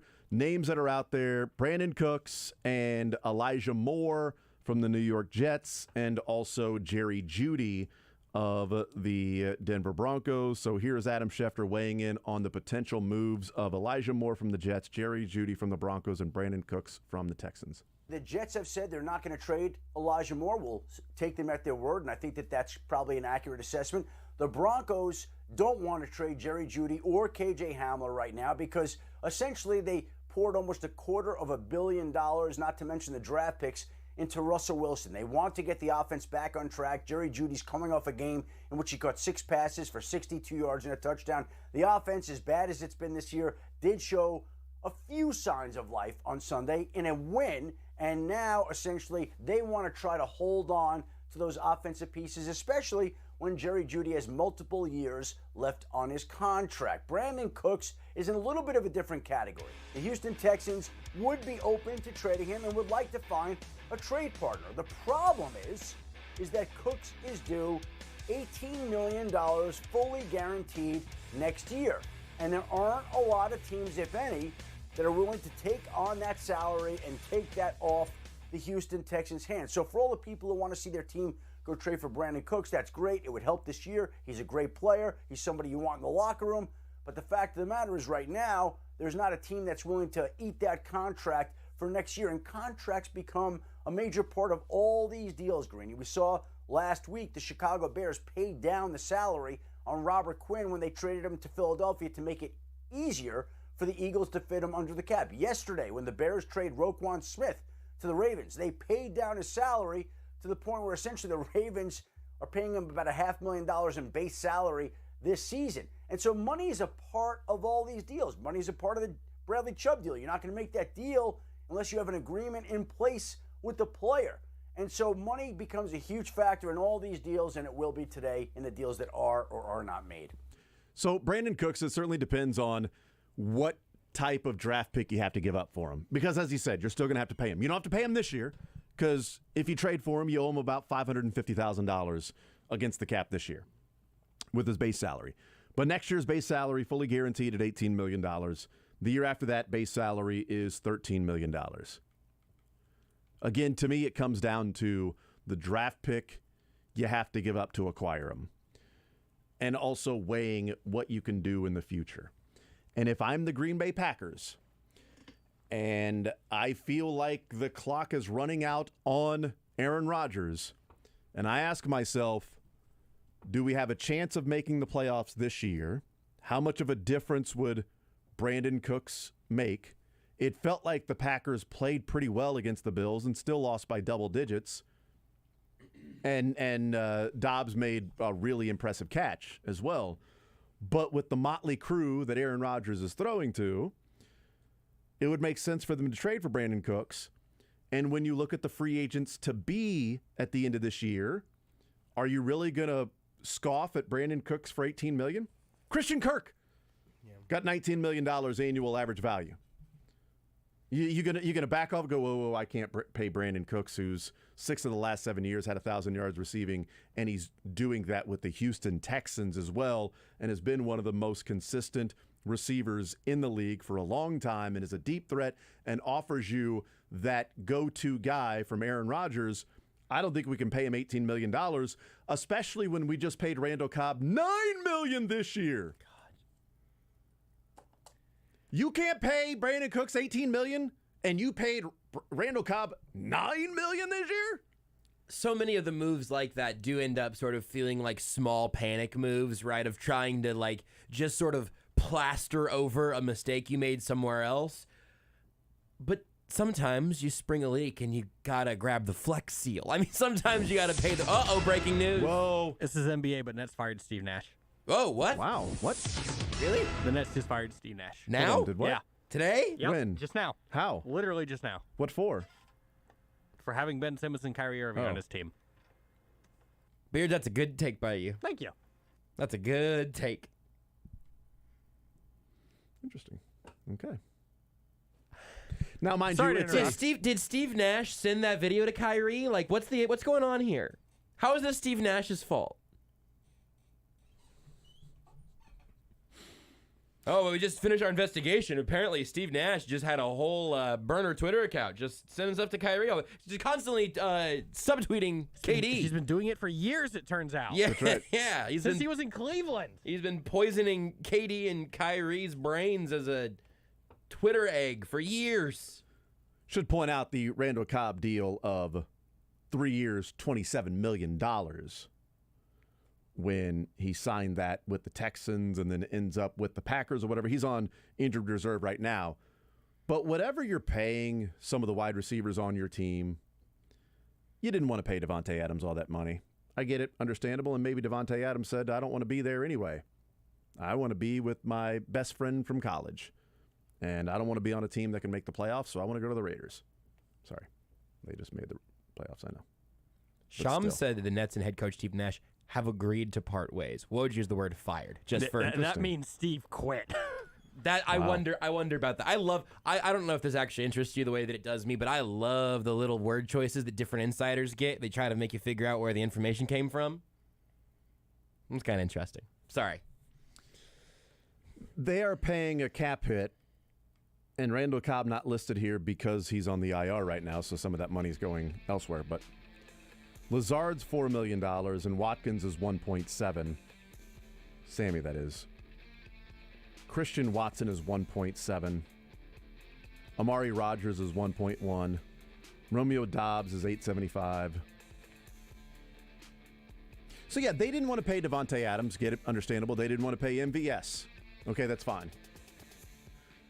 But apparently they didn't want to pay anybody at wide receiver. So now, you panicking? Did they really think like, okay, we don't have to have anybody here because Aaron Rodgers can make the whole thing go? And dismiss what Davante Adams may have meant to Aaron Rodgers. Yep. I agree. That wasn't rhetorical, so I appreciate the answer. No, I was looking for an answer because I didn't know myself. I was actually answering or asking it because I was confused. Thank you, Beards. McCormick back in.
Earn your Bachelor of Science in Nursing in just 12 months with the University of St. Mary Accelerated BSN program.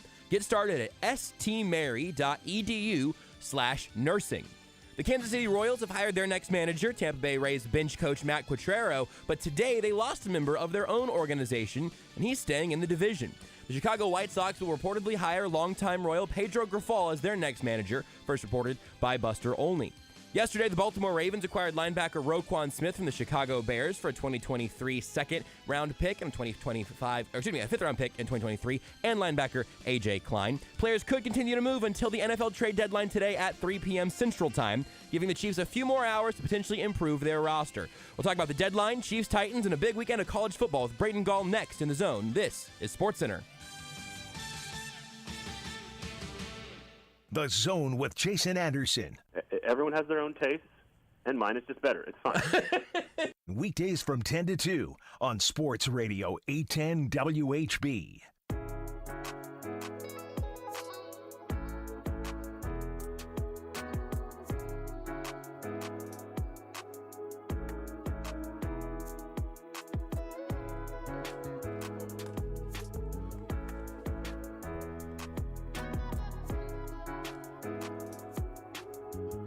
All right, we continue right here on Sports Radio 810 WHB. Jason Anderson with you, Josh Brisco, and Beards.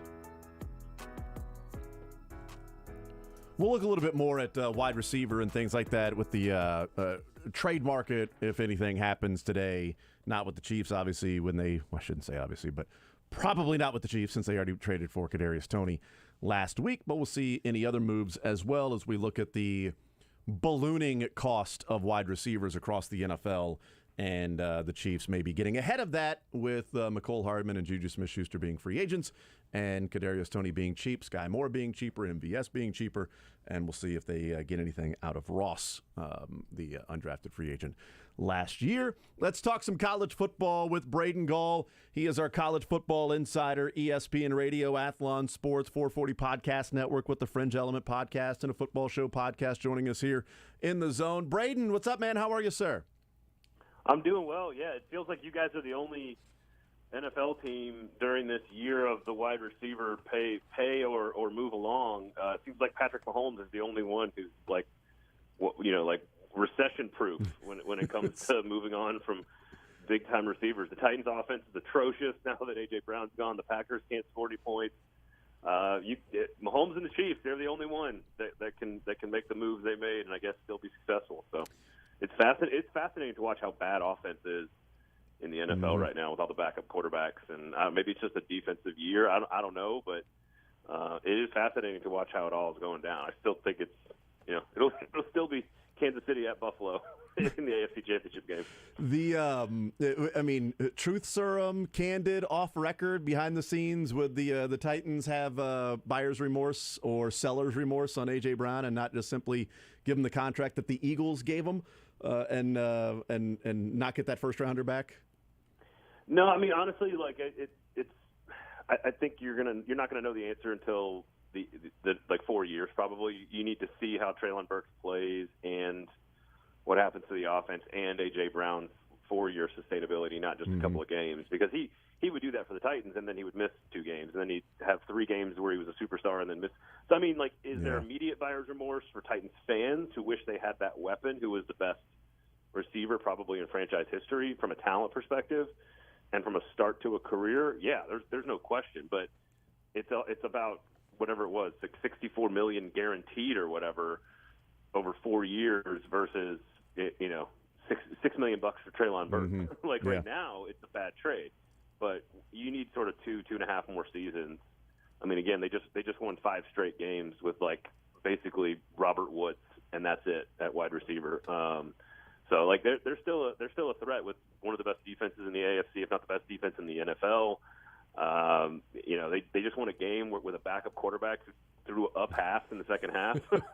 So, they can still win certain ways. And again, if you're going to be down on offense, I think this is the year to do it. I think this is the year that an old school running game and a great defense could actually win you a couple of playoff games. The way we view wide receivers, and we talked about the upcoming free agent class, but also not knowing about the college ranks, and it feels like every year there's going to be impact players from college at the wide receiver spot into the NFL. Maybe you don't know, so I apologize for asking, but is this a deeper wide receiver class, do you think, the draft eligible players coming up in 2023? Is it sort of like we've seen the last couple 3 years where there is depth and talent in the first and second round that teams can be looking at and going, I'm not going to pay $11 million for that guy because I'm going to get somebody that's pretty close to him in the second round? I mean, so specifically, like if we're talking Quentin Johnson at TCU, are we talking Jordan Addison at USC? Like there's plenty. Keishon Boutte or Booty at LSU. All the guys. Jackson Smith and Jigba is a superstar, potentially the best receiver in the country at Ohio State. So I think what's interesting, and I've talked to like some draft experts about this.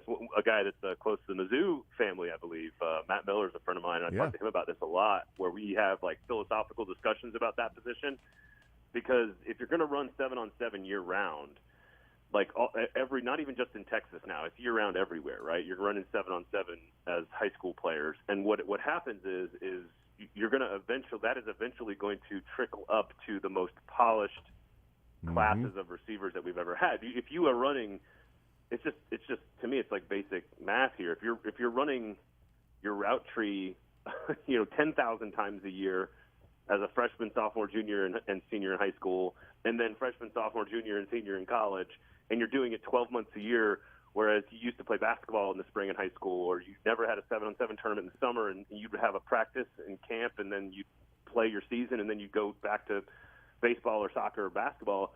Like, you're just not as polished and as developed, and I think he and I talked a lot about that almost every receiving class could be better than the one before it, because we're just going to have more and more proliferation of these offenses at a lower and lower level, where people are running more and more routes, more and more like manipulating defensive backs' hips and learning how to turn people and learning how to adjust your route based on coverage. And like, you're going to do all of that during 7-on-7, not even during practice during the camp, like in the fall. So I think receivers are more equipped to go from high school to college, which means they're more equipped to go from college to the pros. And so, like, is one class going to have like 6 players go in the top 15 like there were last year, or top 18, whatever it was? Maybe not. But, like, are you still going to find Amon-Ra St. Brown in the 4th round every year? Yeah, you bet. There's no question. You're going to find those guys, because they don't all have to run 4 threes to be really great receivers. It's all about polish and how you run, like how you play the position. Again, Kyle Phillips out of UCLA was a 4-star recruit who, because he was small, fell to like the 5th round. He hasn't played a ton for the Titans, but he is a master craftsman of the position. Like, he runs routes better than anybody on the Titans roster. And it's just, that's the kind of thing you're going to see, I think, from players coming out. So I understand passing on a position that's turned into a $25 to $30 million a year position. Mm-hmm. And again, the follow-up to all this is going to be, well, then eventually the cornerback position is going to develop and catch up as well, right? So like that's the next step in the conversation. But it is interesting to see the trickle-up effect of 7-on-7 year-round prep football. Like, I think there is an effect on the game from that standpoint. Well, and also, I mean, the proliferation of passing at the high school level means that your best athlete isn't immediately put at quarterback every time. Like, we saw that. Right. So, I mean, or running back. Or running back, yeah. Your best athlete can just be a wide receiver, because you've got quarterbacks that are working around the clock and in the offseason and running 7-on-7.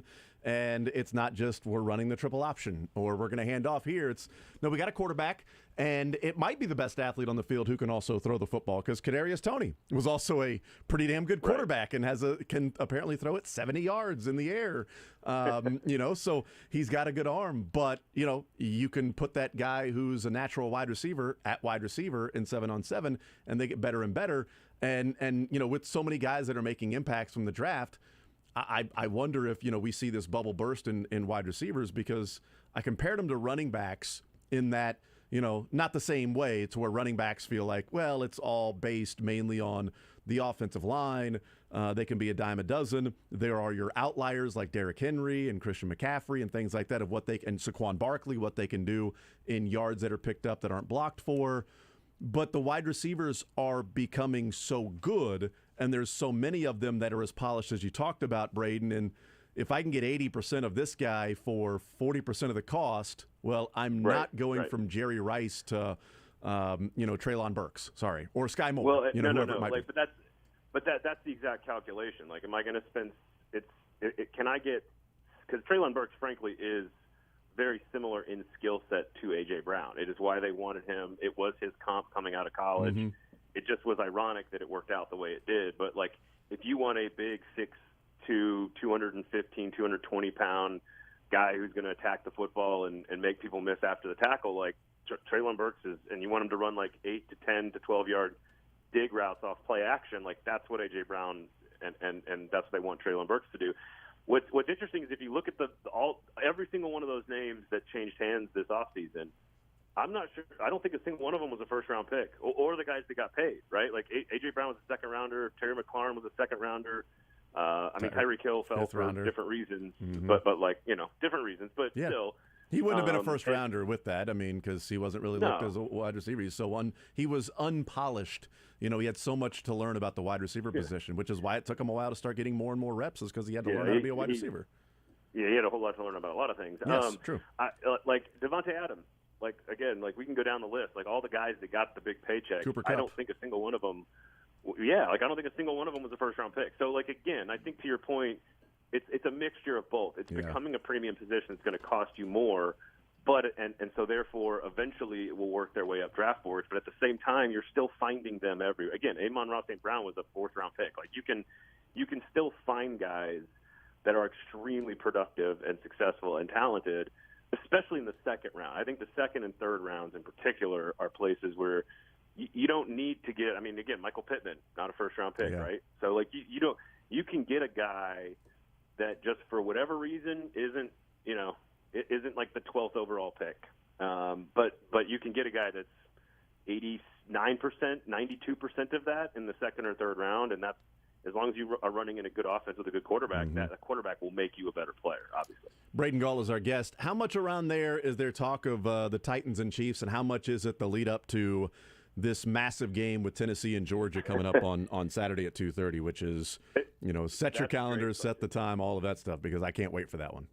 No, that's a great question because, there's a huge argument, and we don't really know what Nashville is sometimes. It's what dominates television is clearly the Tennessee Titans because the NFL is just the behemoth that is TV ratings. But the Tennessee-Alabama game beat every Titans game this year. Now, some of that's because there's a lot of Alabama people in Nashville.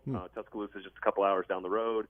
It's a very heavy Alabama market. It is primarily a Tennessee volunteer market, but we also have I've lived here 25 years, and I cannot tell you, outside of Tennessee being great, what exactly is Nashville from a college football market standpoint, because there's so many alumni from all over the region and Ohio State and Texas. There's a lot. There's a lot of Ole Miss grads, a lot of Georgia grads, a lot of Kentucky grads. There's just so many alumni from all over the region that it's hard to kind of get a true sense. But this Tennessee thing is from a volunteer standpoint is off the charts in people's minds because they've been so thirsty for so long.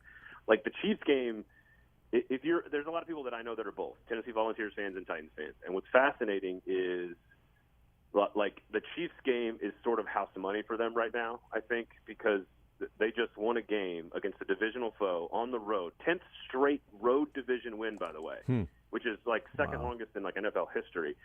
And they did it without their starting quarterback. They did it without two of their top 5 starting receivers. They did it without their starting left tackle. They just went on the road, and Derrick Henry went for 2 bills for the 4th straight time against Houston. Just unprecedented stuff. They win 5 straight games, and I don't think they've scored more than 24 points the entire season. So, they're looking at it as – I think they're looking at the Chiefs game as, it doesn't matter what happens. House money, we handled our business, we swept the Colts, we ruined their entire franchise because we hate them so much, and we've won all these games in the division. And, if we lose a couple of games to the best teams in the AFC, no big deal. So I think they're sort of looking at the Sunday night game as sort of just it is what it is. If Tennessee beats Georgia on Saturday, this state could burn to the ground. It is not the level, and it's different than the Alabama game. It's different than the Florida game because if you don't know the history, those rivalries are extremely one-sided. It's like nausea, like vomit-inducing anxiety for Tennessee fans. This is different.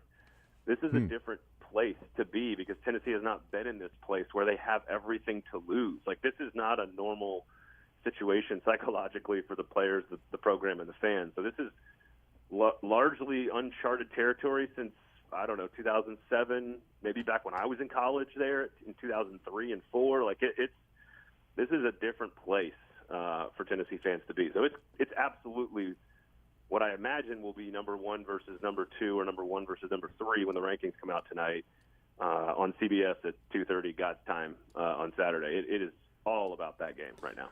Tennessee, I believe, is 7-1 against the spread this year. They are getting 8 points at home or on the road against Georgia between the hedges. What do you think of the line? Is this closer than a touchdown game when it's all said and done with Tennessee and Georgia? As this one opens up at 8, because they've been favored. They've covered by a pretty good margin. They've been dogs. Well, we know they've won because they're undefeated. Yeah. Well, it's funny. I had Tennessee laying the points last week. If I was gambling, I would take the points this week plus the 8. I say all this as a football expert and not a gambling expert. Those are two very different things. Mm-hmm.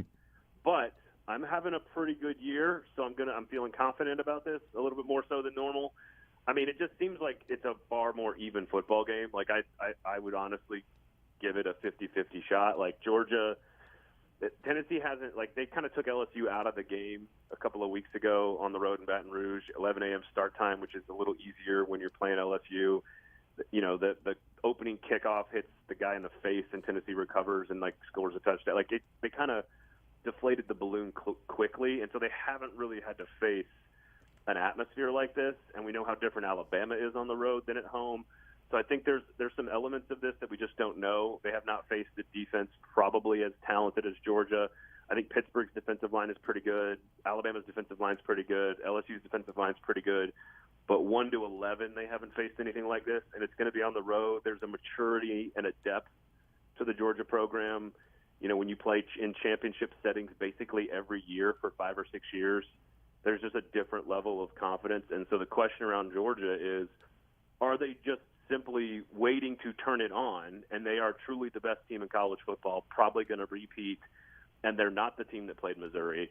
Or did they lose 15 players to the NFL, and a lot of the youth is just not fully rounded into form yet, and they're going to demolish people next year? Like, we just don't know. And for Georgia to be number 1 in the nation and undefeated and top 5 in offensive metrics and top 10 in defensive metrics, and to do all of that with like a rebuilding youthful team, I think is a statement, obviously, of where the program is. But like from a matchup standpoint, you could argue Tennessee could win down the field. It's hard to cover those guys. They've been running the ball very well. They've been stopping the run very well. Georgia doesn't go down the field particularly well. That's where Tennessee's weakest. Does Georgia not have the right pieces to attack that part of the game? Like, you can talk yourself in circles on this game, but I would say it's 50-50. If you told me, like, just, hey, flip a coin, who's going to win, I'd be fine with that. In which case, you take the 8 points. Yeah. So that's a tough. Like, I think Tennessee's absolutely good enough to go down there and win the game. Like, this is where I might be too close to it as an alumni, because Georgia is just so deep, so talented, and at home that it feels like the clock has to strike midnight at some point for Tennessee. And 11-1 would still be an extraordinary season. So I'm picking Georgia. I think both teams are going to score a lot of points, but I would take the 8 if I was gambling. Braden Gall is our guest. Do you remember?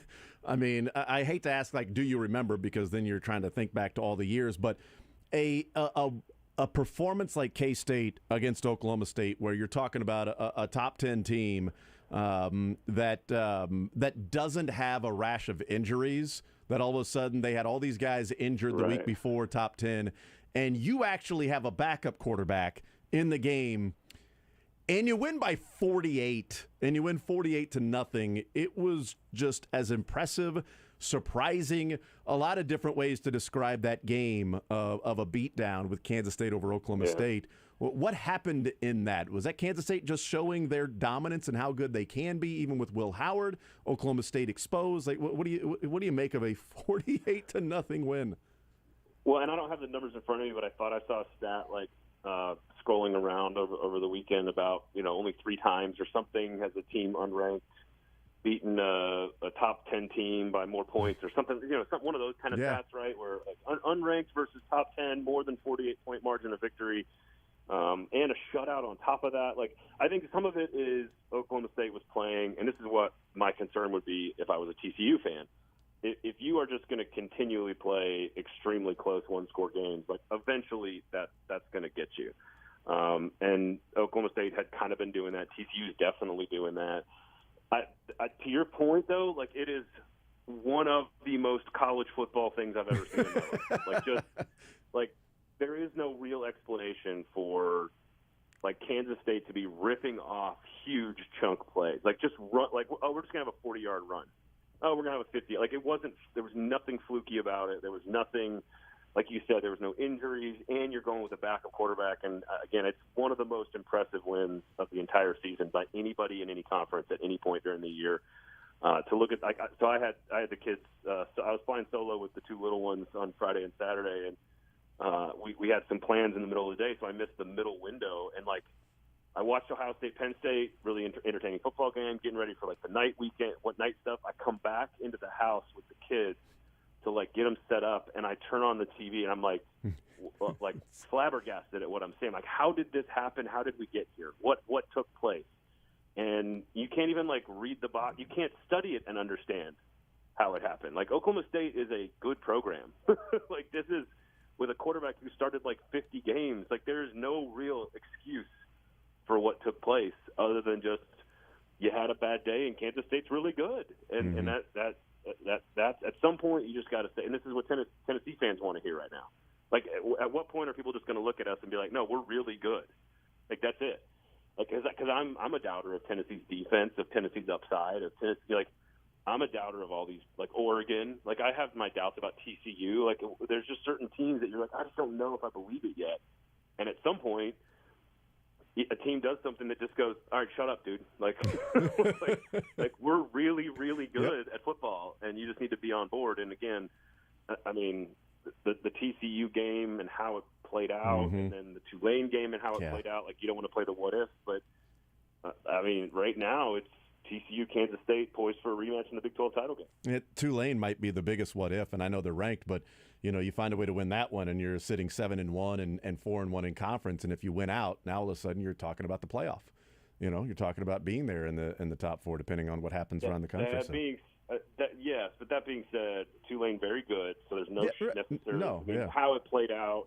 Not great, obviously, how low scoring it was, but Tulane's a really good football team. And then I think on the flip side, the Big 12, like it's kind of shocking that TCU doesn't have multiple losses like everybody else. Like it's not that they're not good, it's not that they're not deserving, they are. But again, when you're down 2 touchdowns in the second quarter every week, and you're playing against teams that lose their starting quarterback, and you're winning in overtime, like it's hard to sustain that. But what's fun about college football is sometimes you have a team that you look at and you go, oh, you can't live that way, you can't live that way, you can't live that way. It's going to catch you, and then eventually you look up and they're 13-0, and it's Ohio State 0-2 upsetting Miami, right? And you're going, wait a second, they didn't beat anybody by any large margin at any point during the year, and all of a sudden they're beating the best football team ever assembled in the national championship game. Like, how did that happen? And that sometimes that's what happens in college football, and that's what makes it so fun. Braden Gall is our guest. Kansas State playing at home against Texas this weekend, and the line is moving in Texas's favor. It's now up to 2.5 for Texas. It was 2 yesterday. K-State getting 2. Now they're getting 2.5. Not from maybe a gambling perspective, but just simply, am I missing something that Texas heads into? Is there expected to be, like a horse racing term, a bounce from K-State, that you can't possibly play that way and then turn around the next week and play that way again against Texas? Because what I think has happened is that Chris Kleiman, coming off that game, can still play a disrespect card, with Texas coming into town. Yeah, your Kentucky is showing. There you go. Thank you. With the horse racing terms. No, I think it's. I mean, the reason Nick Saban is the greatest coach of all time is eliminating those types of inconsistencies. Like that's literally the only reason he's the greatest coach of all time, is to make them compete against themselves every single day. Like that, they don't compete against anybody else; they compete against themselves. And that is what makes the great coaches great, is being able to eliminate, all right, forget forget about Vegas, forget about the opponent, forget about the brand, forget about this, the point, whatever. It's about you against yourself every day, achieve to a certain level.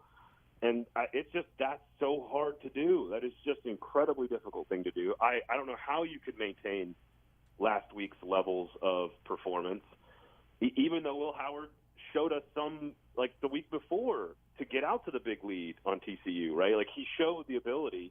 Then they come back and they do it again.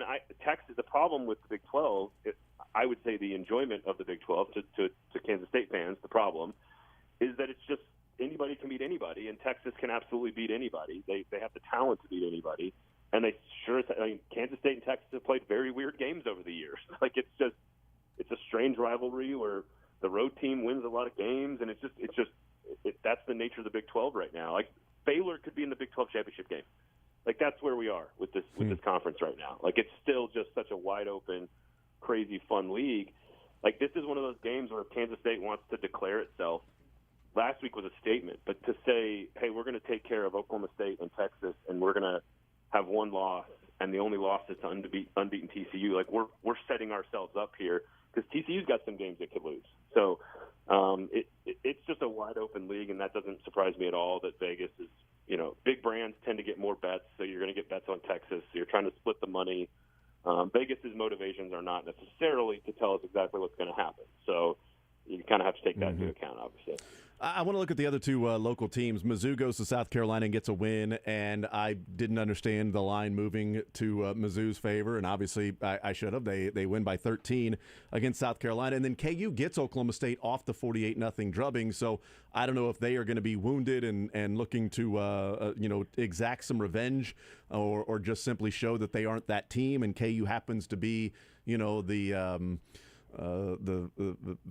the random person trying to stop the right. the hero in a movie, if that's the case.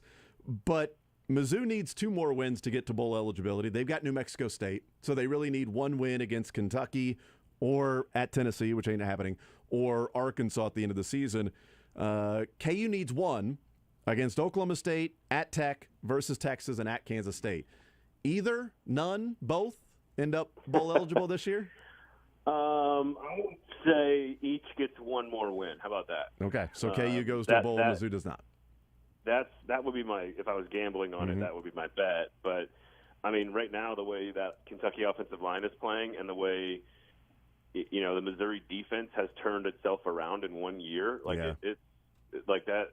Again, I had South Carolina minus the 2.5. I was like, oh, this seems like easy money the way that – and again, what's funny is that I should have learned from what I was saying. I should have learned from myself last week as I was trying to explain South Carolina to people, and I'm like, they're just not really good at anything. Like there's no metric that says they're great at any one thing on offense or defense.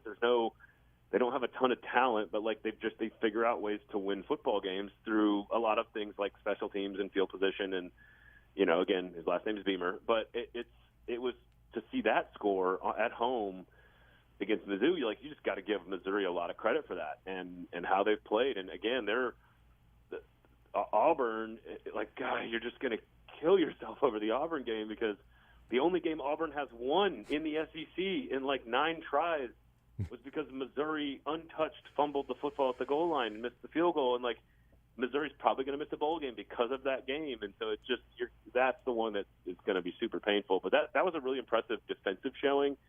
And I think, the defensive coaching staff has done an excellent job in terms of turning it all around in 1 year. I know there's a lot of transfers, so they get a lot of credit for what they've done. Do they get to a bowl game? I don't know. Like you said, Tennessee seems far-fetched. But the way Kentucky's offensive line has played lately, which is atrocious, I wouldn't be surprised if Missouri gave Kentucky a real good run. So this is your opportunity, is this game to get to bowl eligibility, probably. It's the only one I really care about the rest of the year for Mizzou. So just get this win. That's right. You know what? If they only win 1 more game the rest of the year, I kind of take Kentucky and lose New Mexico State. Second to last game of the season. I might take that exchange. Well, and hey, Mizzou Kentucky games have also talk about weird series. Yeah, right? they've been odd. That's been a super bizarre series where it's almost always decided on the final play or something. It's very weird and it's fun. And again, strength for Missouri right now is matching up with the biggest weakness for Kentucky. So I can't imagine Kentucky, like, it's sort of like Oklahoma State. Like, there's a level, and this is, again, the beauty of sports and the beauty of college football and even the NFL. Like, you can look at those two performances by Kentucky and Oklahoma State, and you can say, oh, surely they'll bounce back and have a better performance. Or you can be like, they're just not that good.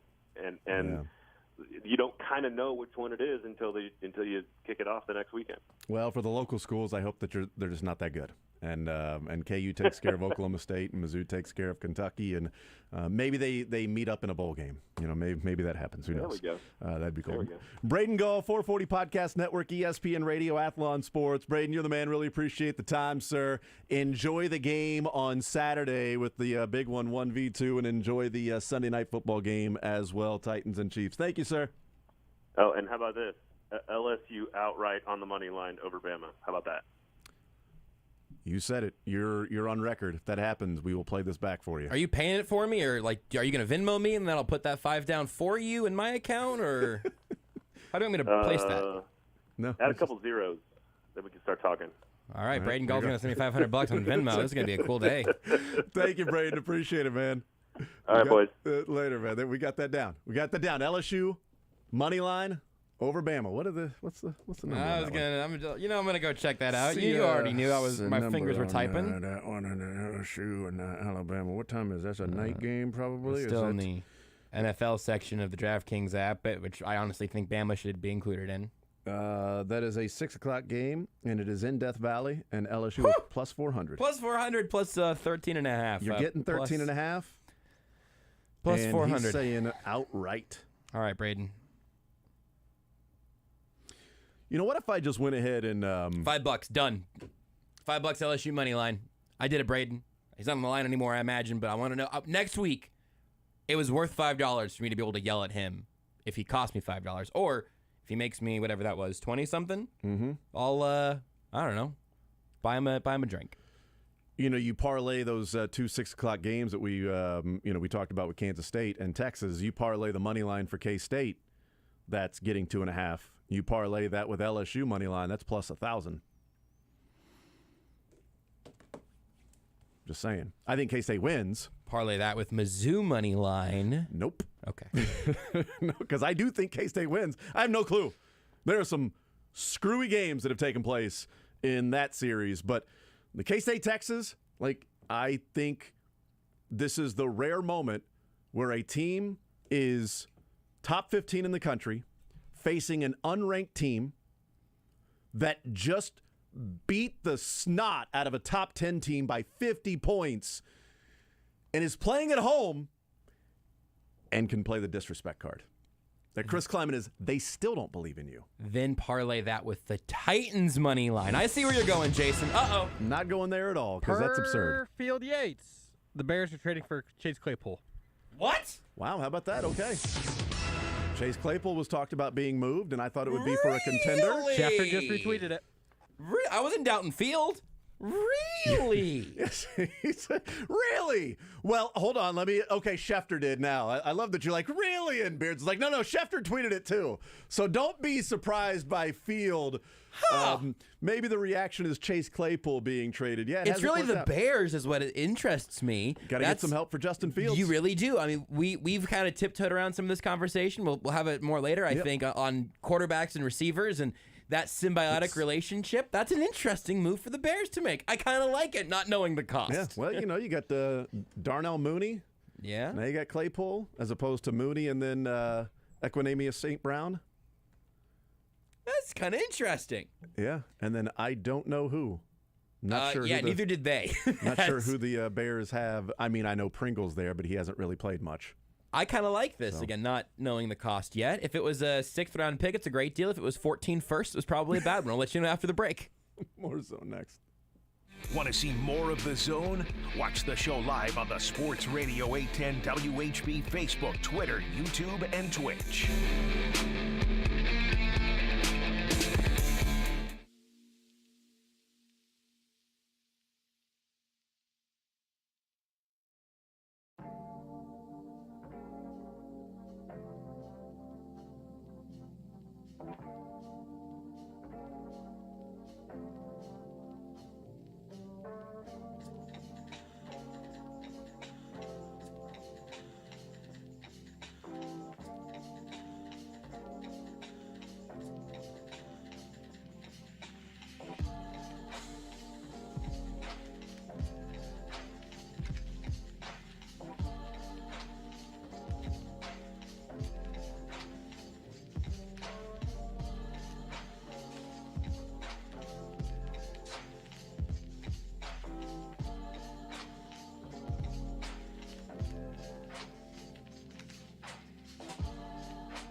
The Zone with Jason Anderson. Got 18 reps in the bench. Weekdays from 10 to 2 on Sports Radio 810 WHB.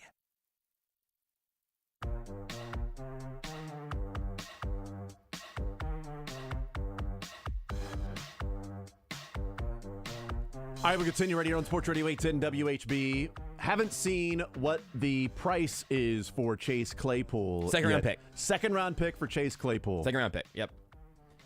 Feels like a little much, especially I haven't seen yet if the Bears have multiple seconds, but they're trying to give Justin Fields a puncher's chance. I get it.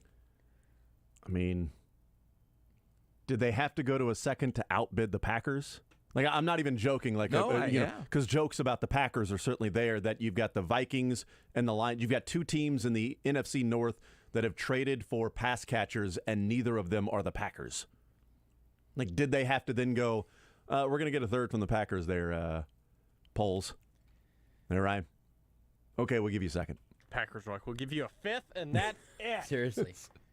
You've got a fifth rounder and nothing more. You would get nothing from us. It does look like that. I mean, right now, I think this from Hayden Winks on Twitter just says it basically maybe the 35th overall pick. When you think about it that way from the Bears, the 35th overall pick for a guy with a year and a half of team control left before he's going to need a new deal. I mean, I know, I imagine some people are sick of all the salary cap implications of all of this, but that really does inform how teams make these decisions. So if you want to know why teams make the moves they do, you have to have at least a little working knowledge of all this. He'll be 1.5 against the salary cap next year with Chase Claypool, and he's about 550 the rest of the way this year. I'll just tell you, I don't think he is going to be that against the cap next year because I don't think you trade a 35th overall pick for a guy that might only be there for a year and a half. Right. So you're going to trade a second-round pick and then give him a deal that is going to need to outbid. Again, he wouldn't be a free agent next year anyway, but like that class of free agent wide receivers that we've gone through a few times today, you've got to pay him knowing that if he hits free agency, he's going to get even more. He'd have to make it through next year also, but I don't know. I totally understand the logic from the Bears. I don't think I love the specifics. So the 35th pick. So, I mean, I went to, I go to tankathon.com. So that is a Beards and I staple, specifically for their NBA lottery sims, but it's the NFL too. So I go to the Tankathon just to see, like, okay, what does Chicago have next year? And it's like a 35th pick, Pittsburgh. Like, you can't update it that fast. Okay, I want to go and look. All right? Damn it. That's so good. Chicago has the 43rd and the 57th pick. So they had 35, 43, and 57 in next year's draft. So it makes it I wonder how they know that because I mentioned during the break also, and now we know especially, are the Bears sending their second round pick? Is that because you give me those numbers one more time? So Pittsburgh has the 35th pick, which would be I think that's Tankathon updating for this one, I imagine. Yeah, and the Bears have the 57th, or the Bears have the 43rd and the 57th. The 57th is from Baltimore, but it doesn't list Pittsburgh at 35 from Chicago. And Pittsburgh, by the way, has the 4th pick in the draft right now if you're going by record. And so that would put them in line with having the 35th pick around there. Okay, so honestly, I just, same from Hayden Winks, his work with Underdog, does good stuff, just tweeted now, changed the tweet to Bears need receivers. I'd rather have the 43rd or 57th overall pick. So maybe the Steelers already had 35 and Tankathon didn't actually just update it just now. Yeah, because the Steelers have the 3rd. If you're going just by record right now, they would pick 4th. Boy, that's crazy. That feels wrong. And so Carolina, Pittsburgh, and Jacksonville tied. Yeah. So then you would go in some sort of order. What Tankathon has done is Carolina gets the 3rd pick, Pittsburgh the 4th, Jacksonville the 5th, and in the second round, Pittsburgh gets the first of those 3, then Jacksonville, then Carolina, then Jacksonville, then Carolina, then Pittsburgh. So 43 or 57. So 35, 36, 37 is where Pittsburgh would be. But based on the record, Chicago has the 43rd pick and also the 57th pick if the season were to end today, based on record, because they've got the 57th from Baltimore. So they already had 2 second-round picks. They've given up one of those second-rounders for Chase Claypool. They still have a second-rounder left. Did they give up Baltimore's second-rounder at number 57, or did they give up their own second-rounder? They gave up Baltimore's pick. Okay. Albert Breer tweet I just saw. Okay. Okay, interesting. So it will be the lowest of their second-round options. That makes it a little bit easier to stomach in terms of that value. I just pulled up the 2020 draft just as a point of reference because we were all looking at receivers around then, and it's been long enough. You have an idea of who those guys are. Around that range, the aforementioned Laviska Shenault, he went 42 in that draft. And then back around the 57 mark, 57 that year was Van Jefferson among the receivers. Oh, wow. Willie Gay went a little later, all of that. So, but looking at it, kind of what that gets you, they're willing to give up that pick because they know Chase Claypool is a good professional wide receiver, but you're going to have to pay him like one as well. It's funny, everything happening so fast. A lot of moving parts. I'm looking up the Bears and they got the second rounder from Baltimore. Roquan Smith. Oh, yeah, an hour and a half ago, basically, last night. Roquan Smith. That's how they got that second rounder. So they sent Roquan Smith. What did they get back with Roquan? They didn't. It wasn't just a second rounder, It right? was that in a fifth, I think. I had stumbled over during the Sports Center, so I remember it well. Yeah, it was a second, a fifth, and A.J. Klein, the linebacker. Okay, so they traded Roquan Smith for Chase Claypool, A.J. Klein, and a fifth rounder. And that feels okay. Yeah. It feels okay. I don't know if it was the best they could have navigated, but I get it. You're getting cheaper in wide receiver and Chase Claypool, where you're not going to have the money that you're going to be spending on Roquan Smith. You need help for Justin Fields. You're going through the rebuilding process. You're getting some draft picks back. I don't know. It's a help to Fields, certainly. Yeah. But if Chase Claypool has one more year left, and you're saying we don't want to pay Roquan Smith because we're not going to be competing that soon and we want to collect draft picks, well, then Roquan Smith has then brought back one draft pick, a fifth rounder. Yep. And you've turned the other couple draft picks into players in Claypool for your offense, or maybe this is just an idea of we need to know what Justin Fields is. So we need to give him more than just Darnell Mooney and Equinemius St. Brown. We need to give him somebody that can be a legit weapon along with Darnell Mooney. Let's see what Justin Fields is with a running game that has Montgomery and Herbert, that Herbert probably better than Montgomery, at least from, all of the numbers and, the eyes tell you that he's a better producer with the ball in his hands than Montgomery. Then maybe they start to put together a better offense with a running threat, with Fields' running threat, and actually somebody that Fields can throw the ball to and not say, boy, I hope this Cole Kmet guy works out. Hope something else works out. Yeah. So we'll see. There's 2.5 hours, or a little less than 2.5 hours to the trade deadline of 3 o'clock, and we'll see if the Chiefs are working on anything or not. But Chase Claypool being moved, T.J. Hawkinson going from Detroit to Minnesota, and so far nothing for the Green Bay Packers in pass catchers, but 2 other teams in their division are bringing in guys to catch the football. We'll take a timeout. We'll come back, continue rolling right here on Sports Radio 810 WHB on this Tuesday. Follow the show on Twitter at J810Anderson, at JB Brisco, at Beards McFly, and at Sports Radio 810.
The Zone with Jason Anderson. And whoever bought the best snacks. On Sports Radio 810.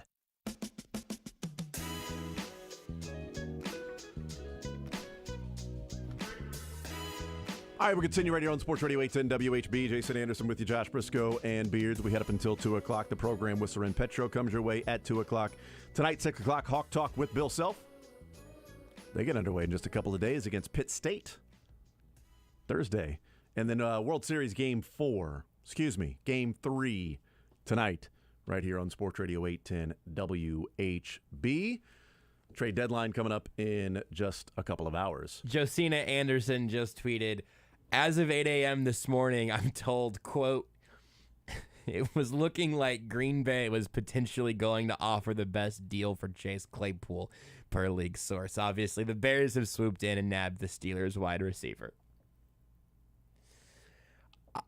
I think the Packers must hate Aaron Rodgers. Even if it's just for these reports to get out, man, it is always something. Like the ESPN question being asked right now, quote, is the Packers season finished already? I mean, incredible. Incredible. Yeah. So, now this was from earlier because, which by the way, they should not have this on live because right now the countdown to the NFL trade deadline says 4 hours and 5 minutes. So this was clearly taped earlier that they are replaying here, which is ridiculous. Sorry, go ahead. Rappaport has tweeted that the Steelers are receiving the Bears' original second-round pick, not the Ravens one. Okay, so that's an even better, better for the Steelers. Worse for there you go. Worse for the Bears.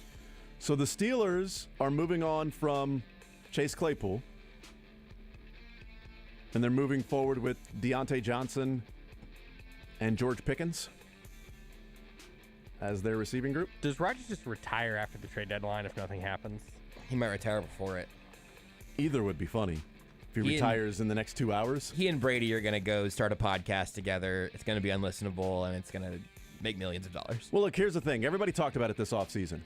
You take away somebody's star receiver, they're not going to be the same quarterback. Okay, you take away that person's safety blanket that did everything for your offense, you're going to have a bad and down year, Patrick. Find one example that would not be true for. You take Devontae, you take Gronk, take those guys away, and, you know, they're going to be fine. But Tyreek, you can't recover from that. Hey, KC.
The Zone with Jason Anderson. Why are you getting things wrong, Jason? Weekdays from 10 to 2 on Sports Radio 810 WHB.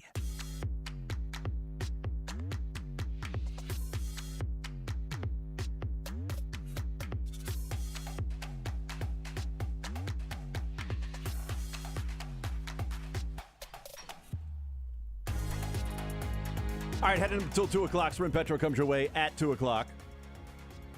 We'll see if anything's working on the one Arrowhead Drive front over the next 2 hours.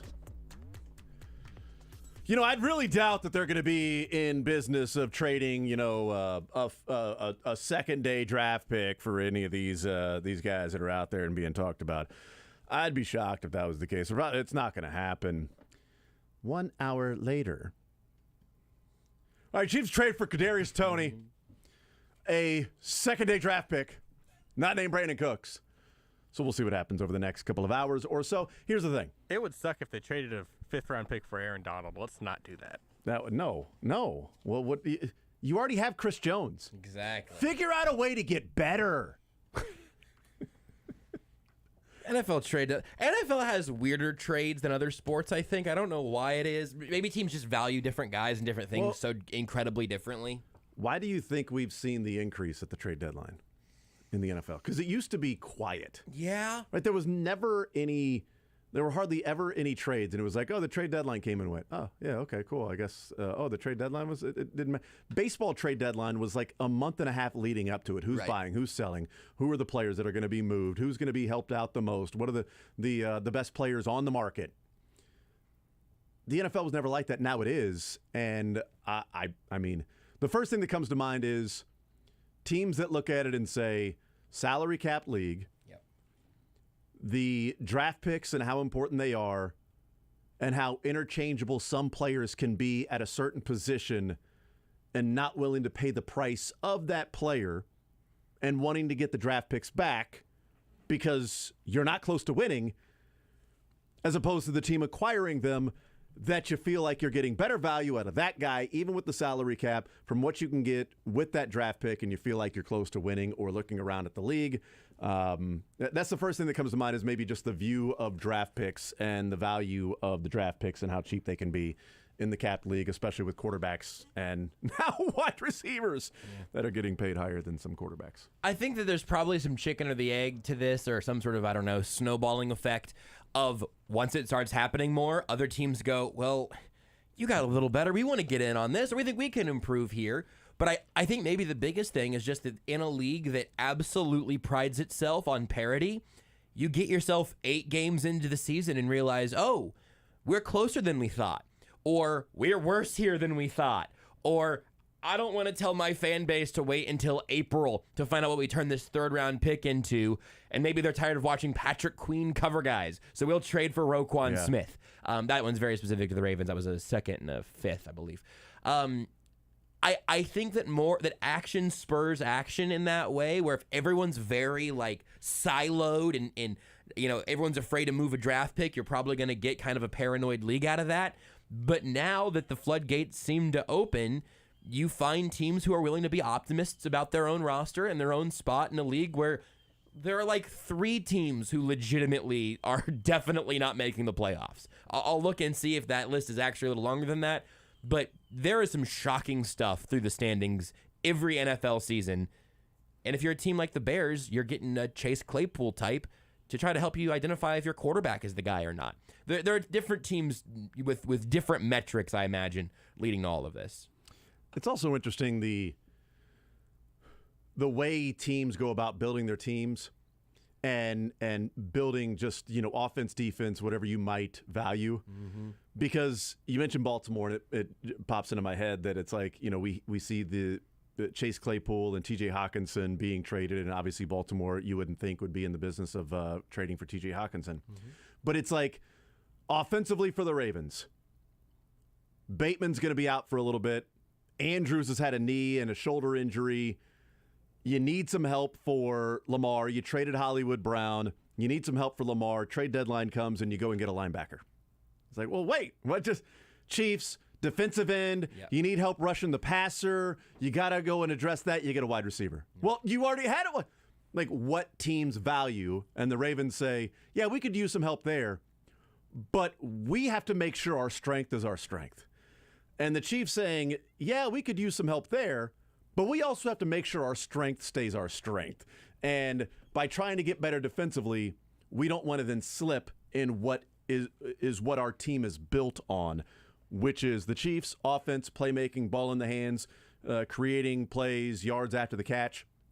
And for the Ravens, it's shutdown defense, fast, across the field, getting after the quarterback, and Roquan Smith does that while running the football, throwing to tight ends, and is, Brandon Cooks or Chase Claypool or something like that going to change the way that they view that, considering that they traded Hollywood Brown, and their view is they'd probably be more likely to trade for TJ Hawkinson than maybe Chase Claypool to throw him there with Mark Andrews in the way that Lamar Jackson goes about it. It's just interesting, like those two teams, fan bases and analysts looking at what they're going to trade for, and then they go and improve their strength.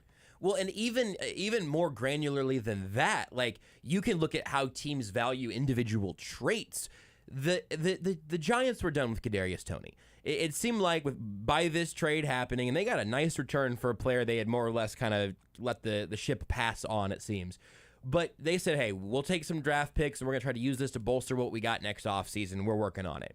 If you're the Chiefs, you have a team that values that kind of athlete, and where that type of player is almost mandatory to the very specific version of what the Chiefs run right now. It was Tyreek Hill. They were losing Tyreek Hill, and so they went and got McCole Hardman on draft night, not knowing what Tyreek Hill's status was going to be. We talked about that in the reflection of the Hardman draft pick all the time. Well, now the Chiefs are in the shadow of losing McCole Hardman. So their value for Kadarius Toney, there might not have been, and by the trade, I guess there probably wasn't. There probably wasn't another team in the NFL who valued Kadarius Toney as highly as the Chiefs did, because if there was another team, they could have outbid them perhaps. That is very specific to the Chiefs' locker room and head coach and quarterback and offensive scheme and pending free agents. If McCole Hardman has 2 years left on his deal, they probably don't make this trade for Toney. And I just think you can find that in so many places where the Steelers pop wide receivers out every freaking draft class, and the Bears can't find one to save their soul.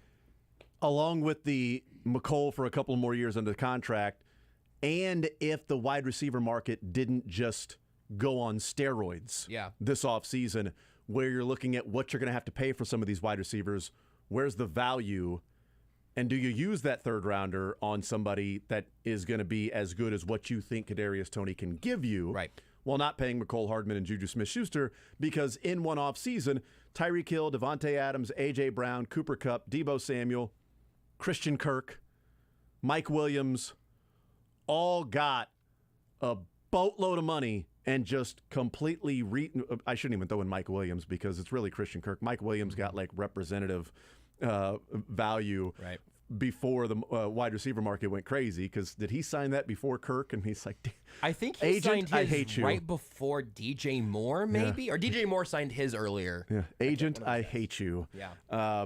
So his, relative term only. He's only making $20 million per year is Mike Williams. But this offseason, all of that happening in, going from where we were to where we are right now when it was Hopkins making the annual average value that was just like, well, hold on, he's getting paid. Good for you, DeAndre, but woo, Cardinals, that's a pretty penny.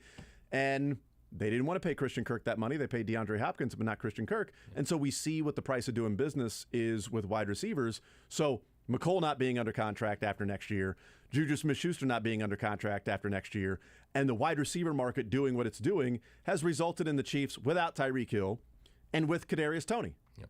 And next year, more than likely, without Juju Smith-Schuster and without McCole Hardman, and with MVS, Sky Moore, Kadarius Toney, and they hope Justin Ross. Yep. Or somebody they draft in the draft this year with their third-round pick. Maybe they end up with a third-round wide receiver, and they say, hey, we got two receivers in the third round, Kadarius Toney, and insert name here. I cannot wait to be here in June and July. Don't wish your life away. Fully or your wife. ready. I don't. That's both good pieces of advice. Don't wish your wife away. Don't wish your wife away. That's for sure. Wish your wife away. I can't wait to be here in June or July or whatever, talking ourselves into Justin Ross at just as much as anyone possible. It's gonna happen. Like, unironically, it's gonna happen, and it's not crazy. If he's healthy, he's the guy you talk yourself into. Just he hasn't been. But even within that, like, here's a little. This is just a little add-on. This is not the reason to make the Toney trade, but it's kind of interesting. Even if Kadarius Toney the rest of this year is a punt returner and has a couple gadget plays, there's a different reasonable expectation for what Justin Ross or Kadarius Toney could do next year as opposed to a third-round draft pick because of the time with the playbook, the time with the quarterback, the time in the offense. I had low expectations for Sky Moore this year as a pass catcher because I know that learning curve is pretty high. If I don't really have expectations, certainly for Justin Ross and really for Kadarius Toney, until the beginning of the 2023 season, for Toney, that's a year and a half in the playbook, basically. It's half a season in practice, and I'm sure some super secret workouts with Patrick Mahomes, and then you come back around for training camp after some time off. I mean, there is a real value to that, where he's not coming in trying to learn everything and contribute. He can just learn right now, and then it'll be as if he's been in this offense when next season comes around again. I do think there's something really valuable to that. Ross is going to have a full year. I don't know what his physical status is. I don't know how much. Obviously, there's some complicators there because he's on IR. But I think there's something interesting about that makes me more optimistic for the future look of Toney as well. And you look at some of the other teams as well that by the way, Spotrac, very slow today. I'm assuming because a lot of people are going to on there. look at salary cap implications and what teams have and what this guy can bring in and how much it's going to cost the rest of the way. But I was trying to look and see what the contract status of Stephon Diggs is going to be for the next couple of years, like what the salary cap hit is going to be, because Gabe Davis is a free agent after next year. He signed through 23, I believe. And so he makes $1 million next year. Is he somebody at the offseason that the Bills trade? Because you're probably not going to do that in the middle of the season. Right. Because middle of the season next year, you're going to be trying to win a Super Bowl. But in the offseason next year, with Stephon Diggs and how much he's making, Gabe Davis at $1 million, or pay him a lot of money, another team might say, we're going to give you this, and we're going to give Gabe Davis all of this money as well. From Adrian Wojnarowski, suspended Celtics coach Ime Udoka has emerged as the likely next Brooklyn Nets head coach, and his hiring could be finalized as soon as the next 24 to 48 hours, sources tell ESPN. Celtics, he adds unnecessarily, will let him leave for another job. What? They will? They're not going to hold his rights to make sure they get a draft pick back for him? I am so... Wow. What is the...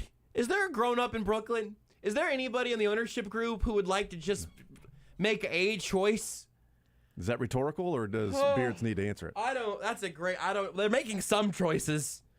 Anyway, sorry to bring the NBA news in on NFL trade deadline day, but boy, that one's going to be messy. Your facial reaction, and then looking at Beards to tell him to play the breaking news sounder, I was intrigued and excited myself. I'm like, all right, let's get to the end of this. I seen that tweet about 10 seconds before Josh made the breaking news motion at Let's me. get to the just end knew of. what it was going to be. Let me go ahead and wrap up this Gabe Davis take so I can see what's on the docket there.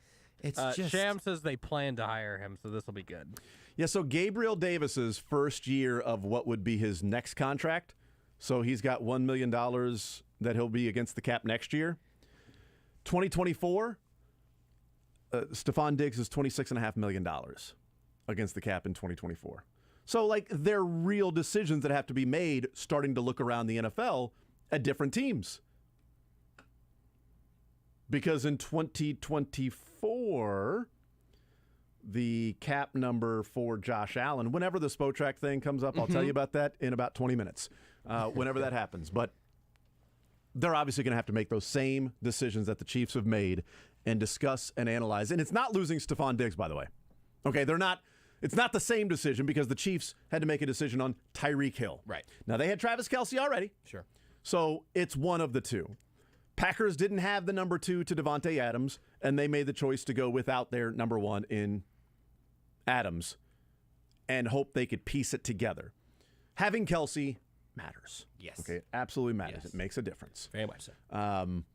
And so Gabe Davis walking is not the same because they have Stephon Diggs as their number 1 wide receiver. Okay, fine.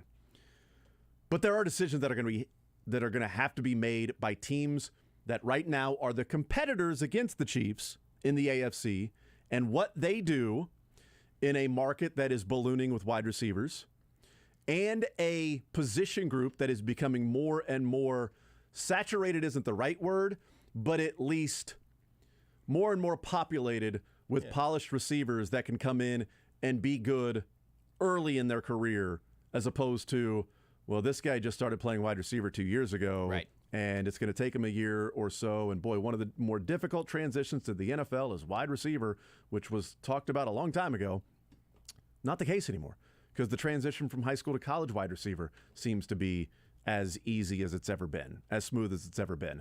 And the transition from college to then the NFL is as smooth as it's ever been. Breaking news on the NFL side for real this time. They have also hired Brooklyn Nets. No, the Steelers aren't done, per Ian Rappaport. They are finalizing a trade for the aforementioned Commanders cornerback, Will Jackson III. They're trading him? So Washington is trading him. They were looking for a trade partner today. Wow. And he will land in Pittsburgh, according to Ian Rappaport. The Commanders were going to release him. If they couldn't find a partner, and apparently they found a partner. Sometimes you just show up hoping to dance, Somebody else says, all right. We'll give you a 7th rounder. Cool. Okay, Depending great. on what the cap implications might be, it could be that. I will let you know as more information becomes available. Yeah, true.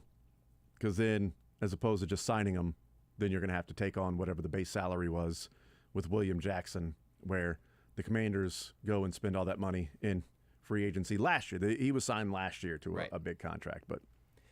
This also is sort of all folded back in together to the conversation of why is this happening today? Why are we getting this version of the NFL trade deadline? Do you know how many teams are more than 2 games out of 500, under 500, or I guess you could say 1 result away from being 500?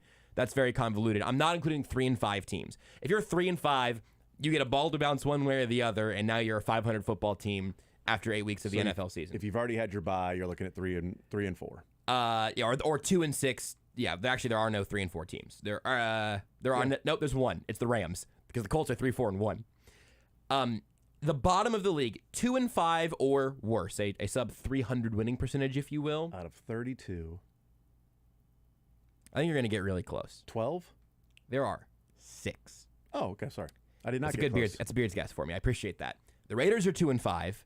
They just traded for Devontae Adams. They spent an offseason like acting like contenders. I see what you're going. The Jags are 2 and 6. They have a positive point differential. The Steelers are 2 and 6.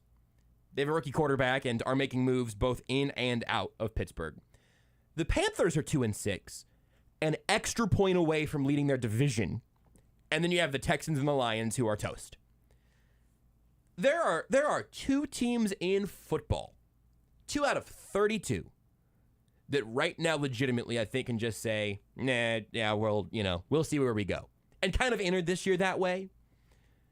Okay, I'm confused because you said more than a game away, so I was looking at like 3 and 5. So if you turn I'm saying if a 3 and 5 team in one of these oblong ball type of games wins one of those games, suddenly they're a 4 and 4 or 500 football team. Okay. Again, convoluted. I could have framed that better. The only reason I did that because I went through and counted. I'm like, wait a minute, there are 13 teams that are 3 and 5 or 2 and 6 or 1 and 5 and 1. Yeah, I could have set that up better for you. Or 2 and 5, and I'm like, wait a minute, I said 12. It's 13. I want my flowers right now. I wanted to put it on a tee. I threw you a knuckleball. That was a bad setup. It was a total change-up. I thought you were going to throw me the fastball, Rowan Gardner. But like those things, those 3 and 5 sort of teams, Bucks, Browns, Packers, Broncos, Cardinals, Saints, Bears. The Bears are the outlier there, and they're trying to figure out who their rookie quarterback is.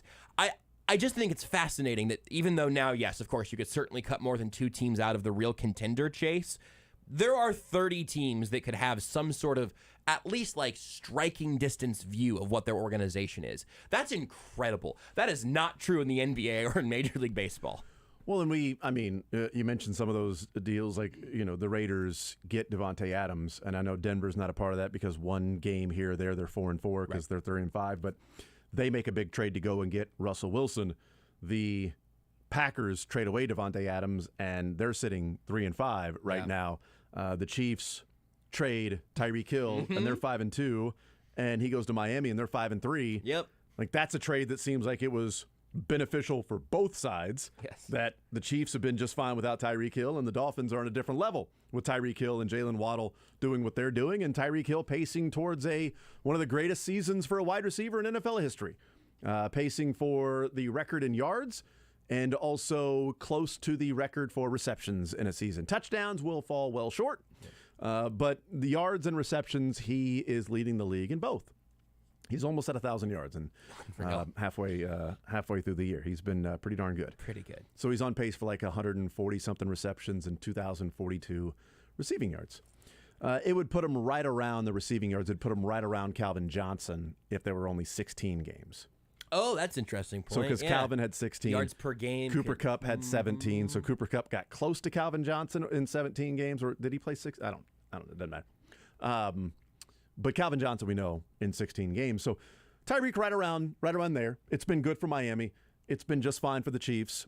They got salary cap space. They got draft picks, and their first-round draft pick that they used on Trent McDuffie is only a half of football that we've seen him actually play. Exactly. I was going to say the crown jewel of that trade for the Chiefs has basically not played yet.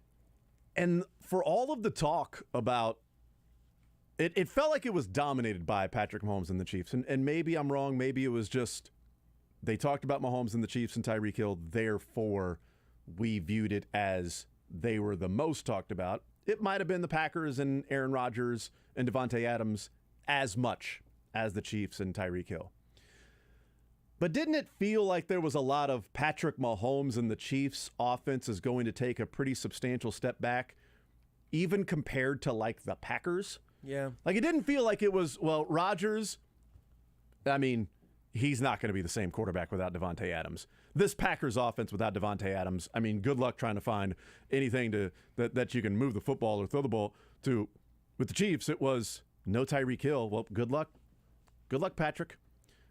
Now Kelsey's going to get doubled. Who are you throwing the ball to? Patrick's going to get exposed that he was a guy that was created because he would throw the ball to Tyreek. Tyreek would do some, or he would just throw the ball as far as he can, and Tyreek would go down there and get it. Or as the podcast said with Tyreek's co-host or whoever that clown is, that said, like, yeah, you'd rather it land in your breadbasket than have to run around and search for the football in the air and trying to find it. Yeah, because he's not running around and searching for the football in the air trying to find it right now. I'll tell you what, a couple of those throws from Tua to Tyreek fell right in the breadbasket as he stopped and waited for it to get there. He stopped and then turned his breadbasket around. Waited, breadbasket, then started running some more. The Chiefs shouldn't have traded Tyreek Hill just so he could have been back there to return the punts, because he can catch punts. We know that.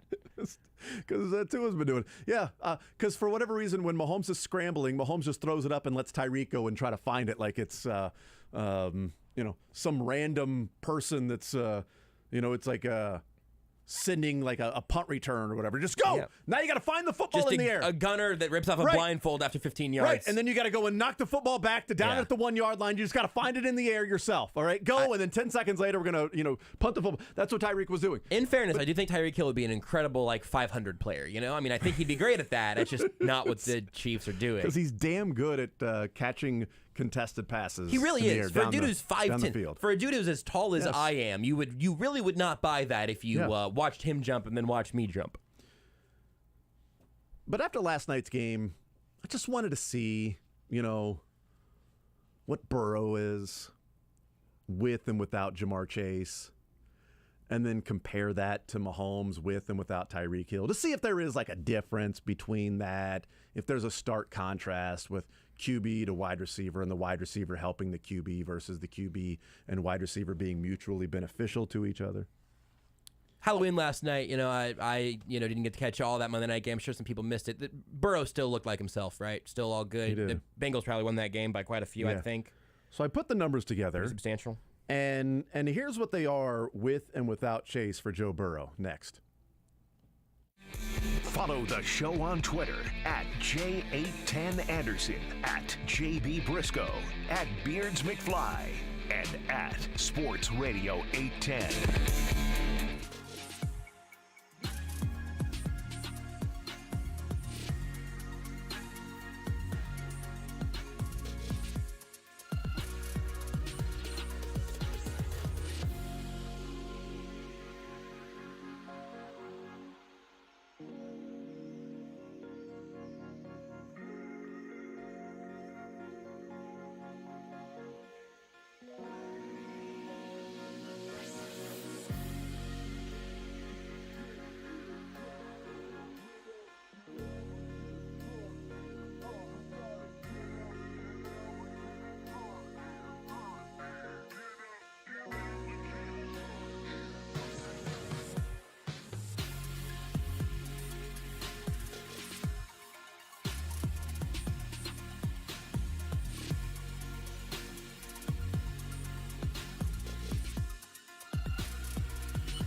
You're in the zone. Broncos country, let's ride. With Jason Anderson. Broncos country, let's ride. On Sports Radio 810 WHB.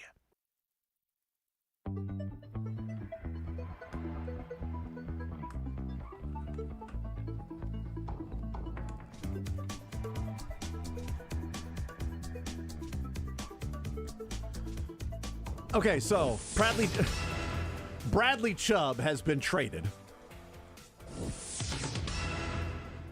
Chubb is now a Dolphin. So Bradley Chubb from the Denver Broncos to now the Miami Dolphins. Denver trades Bradley Chubb and a 5th rounder in 2025. A 5th rounder 3 drafts from now. Denver trades to Miami.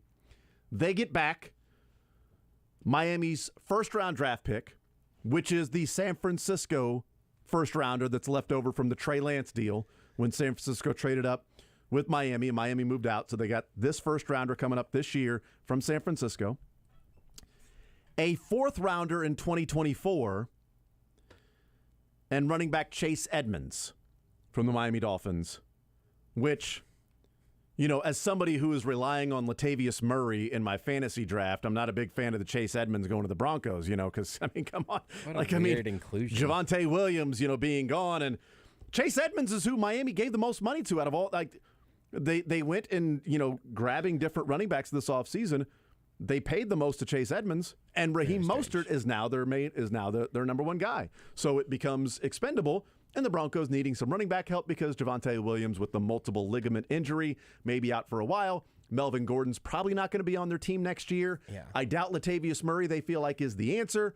And Chase Edmonds was viewed as, boy, if he just gets a little bit more time or a little bit more of an opportunity, he can be pretty good. And he was supposed to get that in Miami. That's why they paid him the money. Yet they've moved on to Raheem Mostert, which is a bad sign for Chase Edmonds. But whatever, the Denver Broncos going the route they are, they pick up the 1st-round pick that is San Francisco's 1st-round pick. So wherever San Francisco ends up this year, that's the pick for Miami. Miami's own 1st-rounder. That will be the pick for Denver now. Yeah, that's what I meant. So they gave up the San Francisco 1st-rounder, which will be Denver's 1st-round draft pick. Miami had a 1st-rounder. Miami was actually going into next year's draft with 2 1st-rounders after trading for Tyreek Hill. Can't have that. San Francisco's 1st-rounder that they had is now with the Broncos, and their 1st-rounder is forfeited for the tampering with Tom Brady. And Sean Payton, I believe, Sean technically. Payton and Tom Brady, yeah. For a coach and quarterback who they do not have, their 1st-round pick is gone. Yeah. Ari Marov made this point just now on Twitter that I think is an interesting one. It's Tua time. Tua's their guy. Their ammunition's gone. They are saying here, we'll take at least another year of Tua. He got 1 more year on that rookie deal, I think, before the 5th-year option would even be a concern, I believe. I'll check my work on that. But there aren't 1st-round ammunition picks to go get a quarterback for Miami anymore. It is Tyreek Hill, it is Bradley Chubb, and it is sort of Tom Brady, Sean Payton. And that is going to be the way that the Dolphins aren't just set up the rest of this year. This isn't just all in now. They're going to pay Bradley Chubb, and they're not going to have any 1st-round picks to do anything else at quarterback. It's really interesting as a strategy to build around a quarterback who is still on that rookie deal. So, looking at the Dolphins next year. Come on, Spotrac. Maybe I'll just do it on my phone. I don't know if that's going to make a difference or not. But, you know, it is certainly taking a while for this to... Well, here's another thing. Beards, can I get some breaking news? Beards, go ahead and hit that breaking news sounder. Thank you. Why do you think... Wait, hold on. The tweet might be gone. Nope, we're still here. Why do you think Clyde Edwards-Helaire just tweeted... I'm here! I'm here! Why do you think Clyde Edwards-Helaire just tweeted, I know the game, let's play it? I'm here! And then a writing emoji. I'm here. You okay? You know what Travis Kelce did when he was imitating Patrick Mahomes when Mahomes was yelling? Wow, that was such a deep cut that I thought maybe you were doing a Muppet or something. It was... No, it's Patrick Mahomes. Sounds just like him. And Schefter does say here the Dolphins are expected to work out a new long-term deal with new pass catcher Bradley Chubb. So, not surprising. Pass rusher. But what did I say? Pass catcher. Yeah, probably. Maybe they'll have him do both. Yeah, he said pass rusher. I just read it wrong. Anyway, Clyde Edwards-Helaire tweets, I know the game, let's play it. Don't know what that means. We'll break in as more news becomes available. The Dolphins, as it stands right now in 2023, have 35 players or 36 players under contract, and they have $11 million in cap space with the estimated $225 million salary cap for next year. Now, some of that will go towards Bradley Chubb, no doubt. And then you've got to decide what you're going to do with Tua at that point. Because are you going to pay him a lot of money? And now you're in the business of having Tua and an expensive quarterback because he's going to start putting up, he's going to be putting up numbers. He had about another 303 game over the weekend. Like, when healthy this year, with Tyreek and Waddle, he has put up some video game fantasy football top 5, top 6 quarterback numbers this year. So if you're taking out the Tua and the how good is he, and you're looking at the production that he's had when healthy, with this look of the Dolphins and Mike McDaniel as the head coach, you're going to have to pay him franchise quarterback money. And so we'll see what ends up happening with them. But they went from having, 3 first-rounders in a 2-year period, 2022 and 2023, having 3 first-round draft picks, to selecting nobody with those picks, but getting Tyreek and Bradley Chubb, and you're going to be paying those guys a lot of money because obviously Tyreek is making $30 million a year. Right. We know that's really inflated because he's not going to be making the money on that last year of the contract, whatever. And whatever Bradley Chubb is going to get, because you're going to have at least an agreement of the parameters of a deal of how much he might be looking for before you pulled off this trade. You're talking with the agent. You want to know what he wants, because I'm not going to give a first rounder up for Bradley Chubb to bring him in here, and then he wants this, exorbitant amount of money that we're not going to be willing to pay, and now we're stuck in the Chiefs Orlando Brown situation of, well, I guess we'll just franchise tag him, and then we can franchise tag him again, because the Chiefs and Orlando Brown, in talking, I don't know that Orlando Brown told them that, hey, I want to be paid as much as Trent Williams next year. I don't know. But maybe they had an idea of what the parameters of a deal were, and then that wasn't the case when it came down to pen hitting paper. Mm-hmm. But there are, and this is where I think the Rams, in their strategy of trading first-round draft picks for known commodities, the Dolphins doing the same thing, trading those draft picks for known commodities. Dolphins are doing it with younger players on average, That's true. I would argue. That is true. And guess what? The Chiefs did it too. Yep. So it's not like, the Chiefs are going the opposite with trading Tyreek, but they traded a first and a second rounder for Frank Clark. They traded a first rounder for Orlando Brown. They traded he wasn't a known commodity, but they traded a first rounder for Patrick Mahomes. So they've traded some first round draft picks, to get some guys. 2 of the years that Brett Veach has, been the GM and in charge of the entire draft, he has traded those first round draft picks for guys who filled a need at a position of value and had to pay the price for it besides just the draft capital. Rams did it. They won a Super Bowl. Chiefs did it with Frank Clark. It was part of winning a Super Bowl. They did it with Orlando Brown because they tried to get Trent Williams.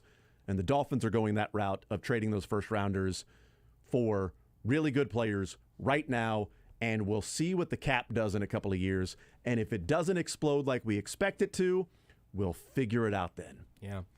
It's interesting because there are multiple different ways you can try to build yourself into a contender, and we're seeing, you just mentioned, like at least 3 different examples on how you can do that. The Rams built a pretty good roster around Jared Goff and thought, we need something better there. So they trade picks for an old quarterback who, I don't think they're crying about this, won a Super Bowl with them and then fell off the face of the earth.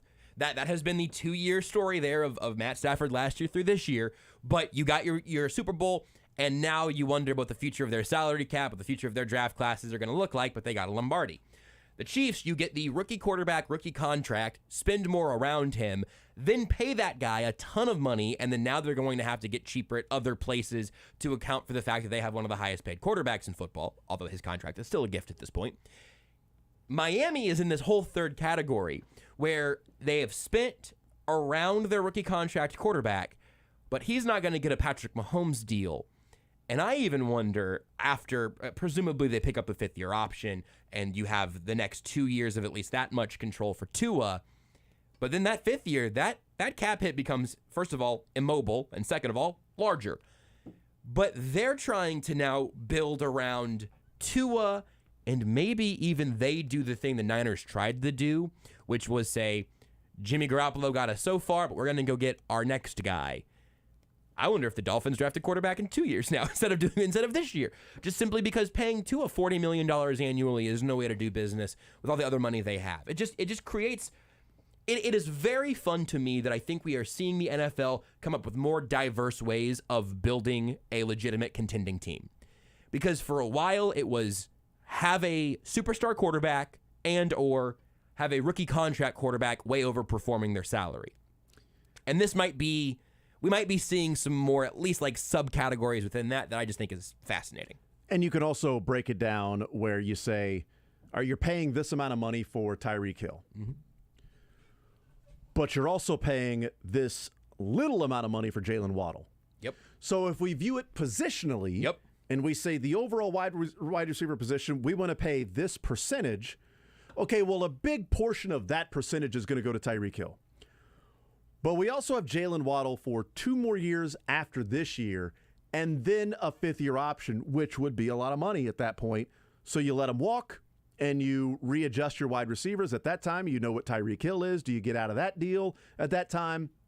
Do you pay that money to Jalen Waddle because, he'll be 26, 27 as opposed to 30 with Tyreek Hill? Where are you going to allocate that money? But for the next 2 years, they have an affordable wide receiver room, a very expensive wide receiver in Tyreek Hill, and an inexpensive playmaker in Jalen Waddle because, he's not making what would be free agent market value for his abilities that he brings to the table, that you've got a 2 or 3 year deal, 2 or 3 year window right now with the Dolphins before you're paying an exorbitant amount of money for Tua, or saying we aren't going to go the Dak route and pay that money for somebody that we may or may not believe is a franchise guy that we have to continue building around to make him this good. And Bradley Chubb, we think we've got enough around him with what he can do that we can go for it this year. The Patriots are out of the way. The Bills are getting ready to start paying, a lot for Josh Allen next year. His cap number goes to $40 million. They're going to be on the hook with Von Miller and some of the other contracts they did. So we got an opportunity here over the next 2 or 3 years to challenge the Bills, challenge the Chiefs, and be one of the better teams in the AFC. Let's go for it. Let's do it. Let's get Bradley Chubb and pay him and see what we have for the next 2 or 3 years. The Dolphins right now this year are about 12th in positional spending at receiver. But then you start clicking down the list, and then in 2023 they pop up to, I think it looks like, we'll call that's 4th. In 2024 they pop up to still currently 4th. Now those are also with guys under contract. Other teams will spend more at receiver than the Dolphins currently have, so you'll see how those move around. But I really think the positional spending angle is a pretty fun one because it does allow you to see what a bargain can buy you. Or even if it's, hey, how do the you know what probably would scare me if I was a fan of a certain Floridian team? The fact that in 2023, the Tampa Bay Buccaneers have $64 million allocated to wide receivers. It's a lot of money. Second place is the Cardinals with 59, the Rams with 52. Like, it is a huge jump there. And these are teams that have money tied up deep into their futures. For a counter reference on 2023, the Bears pre-Chase Claypool extension. The Bears in 2023 currently have $2.3 million worth of wide receiver spending on their cap. And you can see it. Yeah, you can see it from here. It's pretty evident. What about the Packers? 6.7. They're third lowest. Do you want to split the difference and guess who's number 2 in number 31 in wide receiver spending next year? I don't think I would guess it. It's just they have their number 1 receivers on a rookie contract. Atlanta? The Indianapolis Colts. Oh, okay. So that's just Michael Pittman's money, I guess, and something else. I was thinking of Drake London, Atlanta, and their tight end is Pitts, but yeah, as we said, we were going to talk about this segment. Joe Burrow. Well, look, we got to the Jamar idea. Chase and Patrick Mahomes and Tyreek Hill. I'll just throw it out there. We don't have to talk a whole lot about it because it's pretty obvious what the numbers are going to be, because I wouldn't bring it up if it wasn't. Patrick Mahomes in his career without Tyreek Hill. Do you want to do that for us after the break? No, I want to get a second tease out of it? Nope, I thought we'd get two out of one topic. I want to pay off the tease for the listener. All right, fair enough. Patrick Mahomes without Tyreek Hill is a 106.7 quarterback rating. He has a 4.8 touchdown to interception ratio without Tyreek Hill in his career. Averages 316 yards per game and completes 65% of his passes. That's more yards per game, a better touchdown to interception ratio, and roughly the same quarterback rating. Joe Burrow with him without Jamar Chase. Joe Burrow with Jamar Chase, 68%. Without Jamar Chase, 65%. With Jamar Chase, 290 yards per game. Without Jamar Chase, 265 yards per game. With Jamar Chase, 2.6 touchdown to interception ratio. Without, 2.5, roughly the same. Quarterback rating with Jamar Chase, 104.9. Quarterback rating without Jamar Chase, 90.35 for Joe Burrow. I agree. Mahomes is going to become pretty generic without Tyreek Hill. Take the show with you by listening live on 810WHB.com, in the 810 mobile app, or by subscribing to The Zone wherever you get your podcasts.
The Zone with Jason Anderson. Kids are dumb. God, my kid can barely read. My other one can't. Can barely talk. Barely even knows to go Potty on a toilet. Weekdays from 10 to 2 on Sports Radio 810 WHB.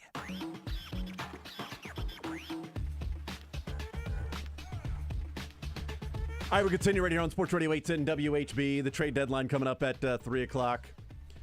The bigger news, players that have been traded today. Bradley Chubb was just traded to the Miami Dolphins. Chase Claypool was traded from the Pittsburgh Steelers to the Chicago Bears. TJ Hawkinson was traded from the Detroit Lions to the Minnesota Vikings, which kind of goes into our conversation we had about the Ravens. Hey, are you going to get somebody on offense, Ravens? Yep, we're going to go get a linebacker. Yep. Hey, Chiefs, defensive end, you need some help getting after the quarterback. Got it, wide receiver. Vikings, we need a tight end. We need a tight end because that's a Kirk Cousins, run the ball.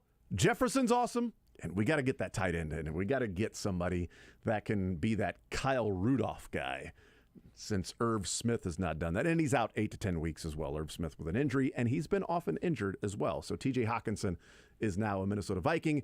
Those are the different players that have been traded, and nothing that we've heard or even tweeted about with like Kareem Hunt. Mm-hmm. If there's any conversations going on, which obviously there probably are with Kareem Hunt, do the Browns, are they willing to walk on Kareem Hunt and trade him? Is the value there? They prefer to keep him. Of course, they're not going to pay him in this offseason when he's going to go and get paid as a free agent running back somewhere. So they're probably not going to have a ton of cap space just because of the Watson contract kicking in, so they might get that compensatory pick back for him anyway. They could find a way to massage that. Hold on. Actually, the Nets are looking to hire Deshaun Watson as a special consultant. That seems like a bad move. That doesn't seem smart at all. To close the loop on the Dolphins here from Albert Breer, the Dolphins got 3 first-rounders back in the deal when the Niners went to go up and draft Trey Lance, who's played like a little bit of football. Obviously, the injuries, notwithstanding. Miami traded all 3 of those picks they got from the Niners. The 2021 pick they packaged to trade up to go get Jalen Waddle. Working out. 2022 pick, Kansas City for Tyreek Hill. Eventually, the Chiefs packaged that to go get Trent McDuffie. And then 2023 to the Broncos for Bradley Chubb. Trey Lance, now contracts and all of this don't matter, but Trey Lance directly led to their ability to add Jalen Waddle, Tyreek Hill, and Bradley Chubb. Not all of the cost, but the majority of it. You know what stood out to me in that? The specific positional value that's being moved around. Great call. Love Quarterback, that. wide receiver, defensive end, cornerback are the ones that are being moved in first rounders and trading for this and getting this back. And you're giving up a first rounder to get a wide receiver, a defensive end. Chiefs are packaging a first rounder to go get a cornerback. The 49ers are giving up all those picks to go and get a quarterback. Like, that's where you're spending the draft picks on. And that's the Dayton Moore's, the pitching is the currency of baseball. The positional values of the quarterback and wide receiver and defensive end and cornerback, the currency in football with draft picks, but what positions are bringing back the most? And the higher level of those players, obviously, I mean, Bradley Chubb bringing back a first rounder is surprising because he hasn't been nearly the guy that the Broncos were hoping he would be. And there's probably a reason why they're much more willing to move on from Bradley Chubb, even though they spend all of that draft capital on Russell Wilson and the money they're going to spend. They are not in rebuild. Like, they can't be in rebuild, the Broncos, and they tear it down and build it back up because you just spent a lot of your capital of tearing down. So you're going to have to build. You're going to have to continue. You got to rebuild the plane while it's in flight. Yep. And so you don't want to you don't want to pay Bradley Chubb. You're not winning this year. You know that. So Bradley Chubb, we're not going to pay him that much money because he hasn't produced the way that we were hoping. We know that. We're willing to move on from him. And we might need to get anything in terms of good draft capital. Absolutely. Because currently their draft capital before this trade was limited. Because where it might have been unlimited is now limited. So you get the 49er draft pick back. They may not be in the business, as we heard Adam Schefter earlier today say, they're really not looking to trade Jerry Jeudy. Right. Because while, yes, they have some pieces they want to move, it's also an idea of where do you place the preference? Where do you place your importance and value in saying, we don't want to pay Bradley Chubb. Yep. It's not like the Chiefs where, yeah, you'd be willing to pay Chris Jones the money because he has been a game wrecker. Well, Bradley Chubb's going to cost a lot of money. Don't want to pay him that. You want to give us a first rounder for him? We're not competing this year? Done and done. Jerry Jeudy? Nah. No, you're going to have to blow us away with Jerry Jeudy because he's still cheap for the next couple of years, and Russell Wilson is here, and we're not tearing the whole thing down and starting over. We're just not willing to pay Bradley Chubb that much money at the end of this year because we weren't going to do it anyway. I got one more Chiefs AFC East connection for you here with the Dolphins and everything. A good tweet here from Andrew Whiteside tweeting it in to say, Allen has to be steaming that the Finns rolled over the entire time Brady was in New England. And now that it's Allen in Buffalo, now they're going all in to stop them. Glad that the East is finally standing up to the good QB in their division. Good for them. I'll say this, to the Chiefs' point there, that is great news for them. The Chiefs should hope that the Dolphins are the peskiest wild card team in football every year because somebody needs to get a win from the Bills every once in a while. A lot of talk about what the AFC West did this offseason. Yeah, a lot. And none of those other three teams could hold a candle to what we've seen the Dolphins do so far this year. I shouldn't say that. The Chargers could hold a candle to them. But it would be mainly just, here, can you hold this candle for me because I got to go check on this injured player over here. It's not lit right now. They have a candle. They just need to light it and then hold it. Can you hold this? I need both my hands to help this guy out off the ground because he's injured too. So, thank you. Here's my candle I'm holding for you. Chargers are not the Raiders or the Broncos in what we've seen. You're right. They ain't much better. They're not the Chiefs either. There is a much wider gap from the Chiefs and number 2 in the West than there is from Bills and number 2 in the East. In my opinion, maybe not by much, but Miami's going for it. Program next.